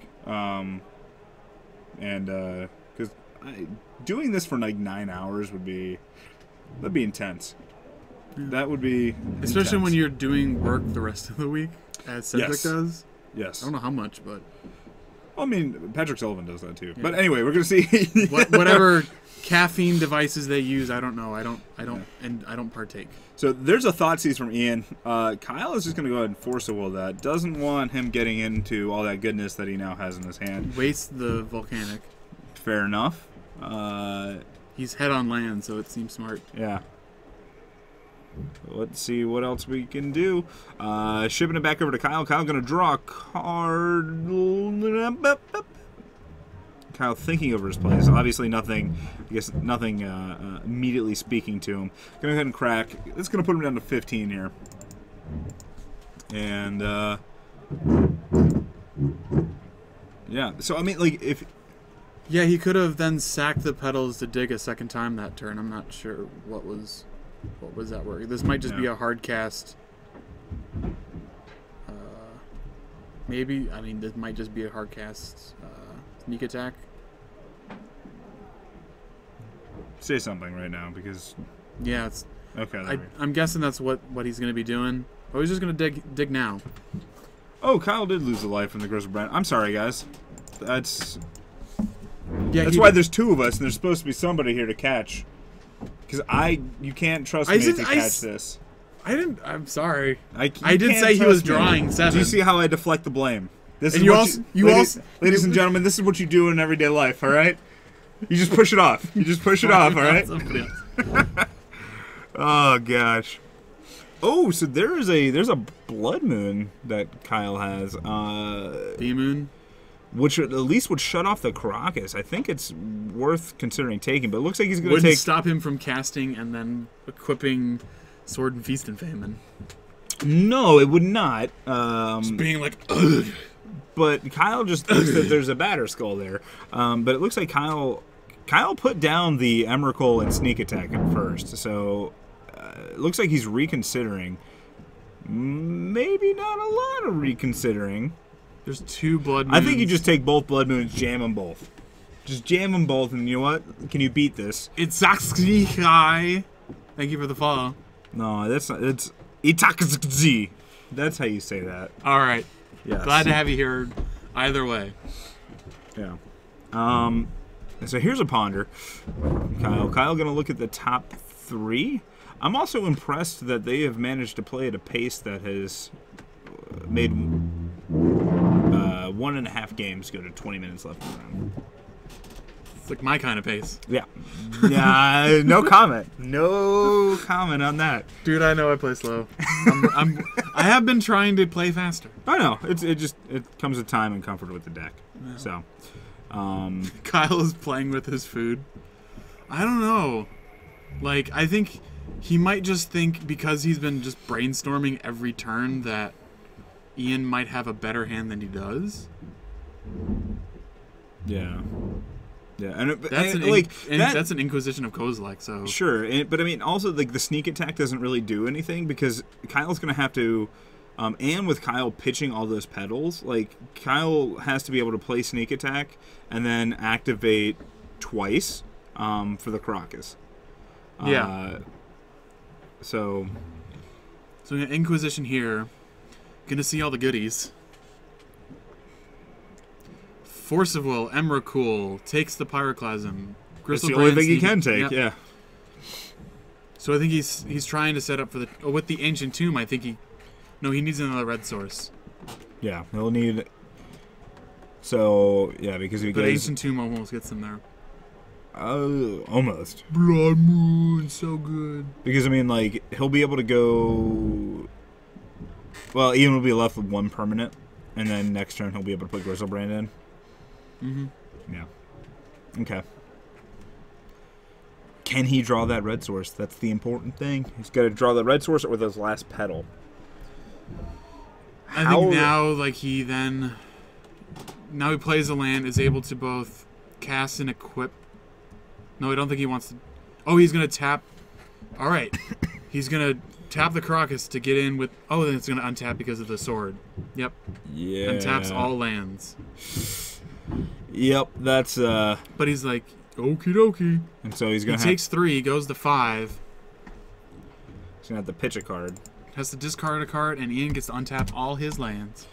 Which is fine. I mean, I don't think Ian's got anything that super interacts on Kyle's turn right now, though. So I don't. Aside from Caracas, no. Like if Yeah. Kyle has to draw the last petal that's in his deck. Or a red source. Oh no, he pitched the. Tomb. Yeah. So that goes away my line. No. He's got a disenchant. I don't know Uh, where that foil promo's from. that's a DCI, I think, Yeah. or FNM, one of the two. Got the old art. Texas Ranger, I agree. He's probably is thinking I missed my pedals. Jaws of Stone. We're gonna have to look that up. Comrade Squawks. Mother Russia doesn't know the deck. Doesn't know the card. Wait, Sneak attack. Why are we Mother Russia? Disenchant. Scoop the cards. All right, going to game 3. Yeah. Sword of Feast and Famine. I love it. A somewhat underplayed card, or not as commonly played card. Yep. We just gave one of those away, I think, last week. I Just like saying. it. Just saying. All right, so we're all tied up. Yep. And so if I had all the money in the world, I Would you? Well, would you? I can't remember the Gwen Stefani lyric or the No Doubt lyrics. don't speak. No. was Because it's like watching no, it's thinking. Gwen Stefani. It's Rich Girls. If I had, it's like we're I don't know. Now I want to play. Don't tell me 'cause it hurts. No, that's the wrong song. Don't No. Yeah, don't speak. There, do you need the quiet sharing? No. No, if I like, one of the things I thought would. Tell me 'cause it hurts. All right. Anyway, I wanted to play fairies in modern don't speak. with some feasts and famines and some pack rats. I think it'd be cool, but Pack bitter- rats, fairies, and what? with sword and feast and famine in the deck. Sure. But everything in fairies costs like $1 bajillion. I don't have Does any. it? Well, I didn't play during that time, so like bitter blossoms. Are I don't know. 40. My idea of like prices are all just skewed to like several years ago, and they're just all very wrong. I forget Bitter how blossoms are stupidly super fun. expensive Magic is now. Yeah. Yeah, you know what happens. Sea Dog World. Thank you for following. There's we are singing now. There's Good. now. Then I'd have, no. Then I'd have all the money in the world. Never mind. So there really wasn't like a follow up. Nutterson says, "How far are you guys from Evanston?" Dice Dojo isn't terribly far. It's maybe If you're on 2 miles. More than that? 2 to 4, depending on where in Evanston they are. Yeah. But if you hop on the purple line, get it, and then take it to the red line, pop off the red line at Bryn Mawr, and you're basically right there. And then MTG Card Market, you basically do the same thing, except pop off on the Belmont stop on the red line, and then you'd be there as well. Yeah. So, HC Fox cast Silence. It works. It worked a little bit, I think. Yeah. Sort of Body and Mind. I can get behind Sort of Body and Mind. Make a 2/2 Wolf Mill. Come on. Come on. It's good. Enjoy. That was a present for you. Don't even worry about it. So look like there aren't too many terrible diseases that can be transmitted by spit. I have all of them. Anyway, so if it's in Just caught Chicago, it's in Chicago, so it can't be more than a few murders away. I don't like people like Chicago gets such a bad rap when like all the murders are concentrated in like a 4-block radius. They're like 2 4-block radiuses, and if you go in there, then yeah, you're probably gonna get shot and you're probably gonna die. Yeah. But you know what? You went in there and you had to try to go to those areas. Like those areas are not like specific, like very accessible. Clearly defined neighborhoods that if you don't want to get murdered, you don't go to. Because Chicago is the most segregated in the U.S. Yeah, it is. It's the most segregated city in the U.S. I thought you were going to say, like, murder capital of the world, which we're not anymore. No.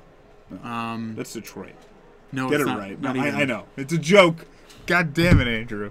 I'm going to defend Detroit. Yeah, no, but it's the... no, Detroit was awesome when we went there for the GP.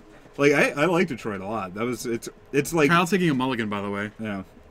Detroit is one of those cities that's like the pride of everybody living there was amazing, but also just like the decay was incredibly depressing. Mm-hmm. Like it's ups and downs, lots of ups and downers. Yeah. Have I been to Milwaukee? I have been to Milwaukee, but not on the scale that it's Chicago not. is. Yeah, not on the scale. Like, I live in a fairly diverse neighborhood, and then I go down to MGG Card Market. You live in a neighborhood that's being gentrified relatively quickly, so if that's what you want to call true. it as diverse, then yes, because all the old Borders on Broadway, because they're all getting by Lawrence is now becoming a climbing gym. Is that what? Oh my! Seriously? Seriously? Oh my God! Anyway, Thoughtsei's coming down from Ian. So he's going to be at 18. Yeah, and we did see Spell Pierce the Brainstorm seems. No wait, Spell Pierce something. Fine. Yeah, he spell. The Brainstorm got Spell Pierced. Yeah. So. Oh, the second Brainstorm did. No, the first one did, and then he Thoughtseized away the second Brainstorm there. But Kyle went first. Yes. Kyle didn't play anything on his first turn. Not a land? I don't know what it... I'm confused about the series of events. Whatever. This is what happens when we start talking about segregation in cities. Cerno says my whole country's segregated. Yeah. Yeah. I don't know. Sometimes that happens. But Ian's going to crack a fetch. We're walking down a long, slippery, dark road. Kyle needs some land. He's got some good stuff. He's got some counter backup in hand. Gonna need some more lands. Ian dropping a good card in Caracas, but dropping a Jace seems safe to do so. Kyle needs an Ancient Tomb on top to be able to be cooking with gas, or more than that at this point. Yeah, so it was turn 2. Okay, yeah, I'm not quite sure what's going on. Oh, so there's a Jace. So Kyle's still mulling this over. I think you need to fight this. Granted, he has permission to fight back, but something you gotta have to try and do. Jace with counter backup, pretty darn good. Probably gonna Brainstorm. He's gonna Fate Seal. How good would you say it is? Seems good. How seemingly good is that? As much as you think that Tezzerator is best Planeswalker, I would put him at... No, Tezzeret Agent of Bolas. Tezzeret Agent Bolas. I'd probably put him at 2, because I still think Jace is still hot stuff. I think so. Jace is number 1. Jace is garbage. Because he can be in pretty much any sort of control shell, and he's like something you have to contend with. Just absolute garbage. Yeah. No, garbage. Tezzeret by himself just hashtag yellow swag garbage. Just makes 5. Hashtag yellow garbage. Although swag. on the right shell, you plus him once, then he ultimates and kills you. So yes. You plus him once? What are you? How many like doubling seasons are you running? No, isn't his ultimate like 5? Who, Jace? No, Agent of Bolas. Oh no, his ultimate's 4.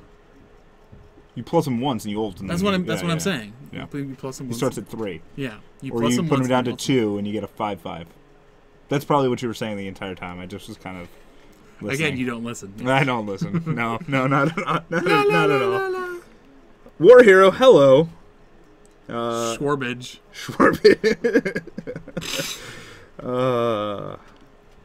It's good. It's good. So, fetch. Ian's gonna go down to 15 here. See, these are the David, things. I agree with you. I was just saying that in order to not anger Mark. I don't remember what life total Kyle's at. What life total is Kyle at? I accidentally reset it. He's forced once, and hasn't cracked a fetch, so he's at 19. Is he at 19?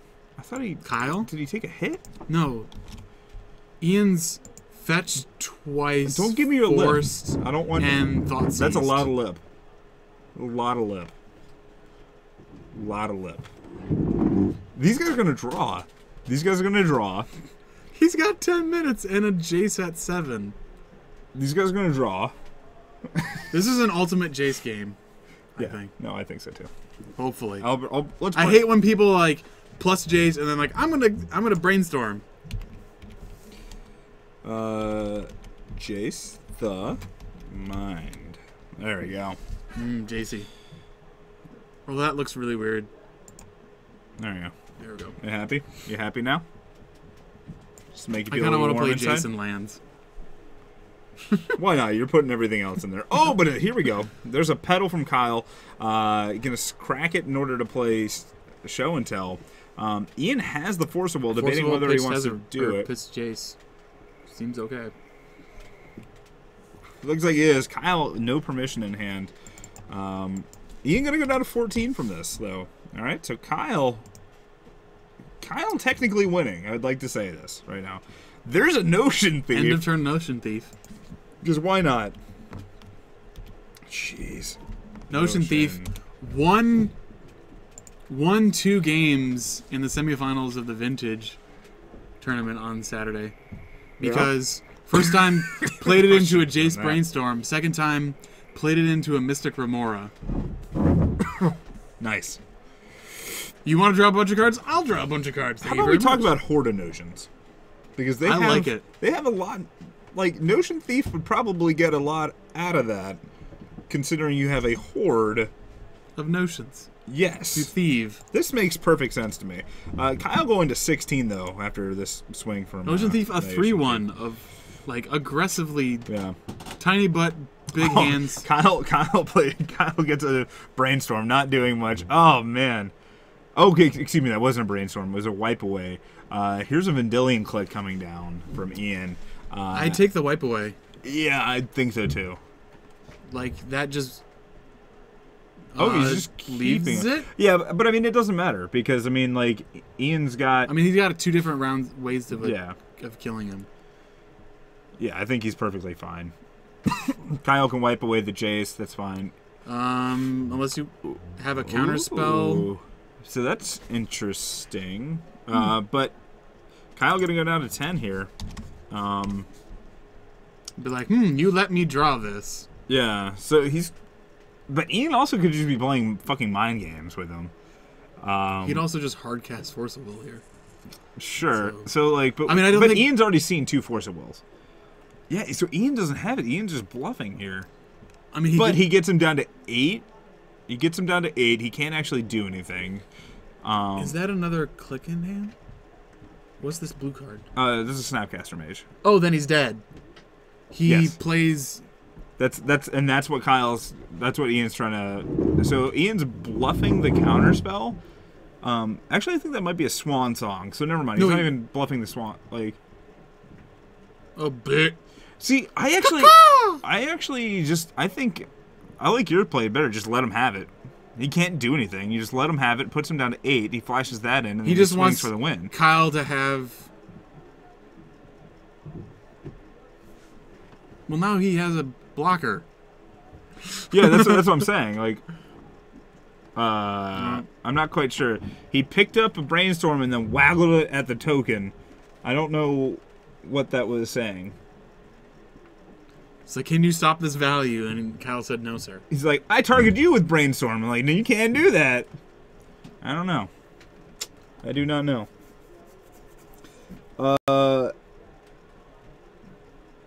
Yeah, he can't do that. But anyway, so that's gonna be it for us tonight, guys.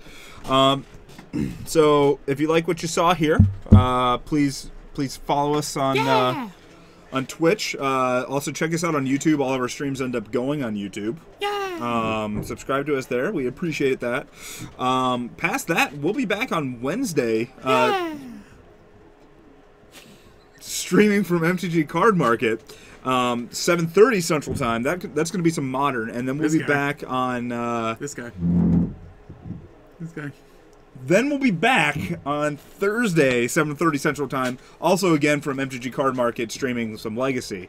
We'll have some giveaways Wednesday and Thursday, courtesy of MTG Card Market. So that'll be good. So definitely tune in there. I'm trying to think what else. Yeah. Check us out on Facebook. If you guys want any deck lists or see any deck lists or anything, if you guys see any deck lists or anything like that you want, hit us up on Facebook, and we'll post them to our Facebook page, or hit us up on YouTube, and that's fine as well. I'll try to do that. Mark, can I slap Andrew? That might be off camera. I don't need a lawsuit and then video proving the spousal abuse. Oh, Jace bounces the token. That's what happened. All right, that makes more sense. Yeah. God, I'm just we're off our game tonight. Yeah. Phil's got us beat. Phil's much better maintaining game state. I'm just gonna put that out there, and he'll be there Thursday. So tune in for much better commentary. Dear. All right, but yeah, so that's gonna be it, everybody. Thank you so much for tuning in. We really, really appreciate it. Especially since we were beating Joe Lissette for most of the stream. We'll say. Yeah, let's say most of the stream. 3 rounds. Wink, 3 rounds. Probably 5 minutes. Although part of it, I think, was I think he just had gone live. You know what? I think partly maybe we're cold-blooded, and as the temperature dropped, we just got slower. That's fair. That's my excuse, and I'm sticking to it. Hi, Dad, to Ian for me. I can do that. I can 100% do that. Don't keep us waiting for the archive. I will do my best. Unfortunately, I work at an agency, so it's some days I have more, some weeks I have more time than others. Yeah. So as always, guys, you can always. Are Andrew and I spouses? No. No, he's married. I'm not. Yeah. Yeah. We do argue a very bad. Yes, and my wife does actually beat me. So that's something. So in order to take out my repressed anger and angst, I have to beat my fellow commentators. So that's actually one of the things when they sign on, when I'm like, hey, can you guys commentate? They know that there's the good possibility that a beating will come at the end of the night. Yeah, it's just something that happens. But, yeah, of course, guys, you can always check out the Twitch archives. They are available right after stream is over. So if you want to watch this again, you can do just that. Yeah. So, but no, I'll try to get everything up. I'll try to get Monday and Wednesday up on Thursday. And then Thursday's stream will probably not be up until probably next Wednesday. But actually, I might be able to do it Friday. If I don't, if I don't go by and actually pick up the computer and just go on. I don't know. We'll see. Also, the cake is a lie. My glasses are, I'd say, more of a maroon. A mauve. What's mauve? Mauve is like a light. I know what mauve is. Purple color. No. If you're wearing purple glasses, I hope you know. I'm gonna go with a fuchsia. Yeah. Yeah, fuchsia is what I'll go with fuchsia. Like a magenta. Yeah, fuchsia with some we'll say 50% opacity, gray arms. Yeah. David, I hope you do get that moat list. Yeah. Thank you, David. Yeah, that'd be pretty cool. Seems not well positioned right now with all the Delvers flying around. It's not that many Delvers flying around. It's not great against Mirror-Lage. And tokens. That was all right. So that was you're referencing specifically tonight. Yeah, specifically tonight. Horrible. Yeah, I don't know. So I think you got to do it. Waffle. But all right, guys, we'll see you. Thank you everybody for tuning in. Seriously, we really appreciate everybody that followed tonight. Thank you for doing that as well. And we'll see you guys on Wednesday. Yep. So goodbye. Good night. Bye.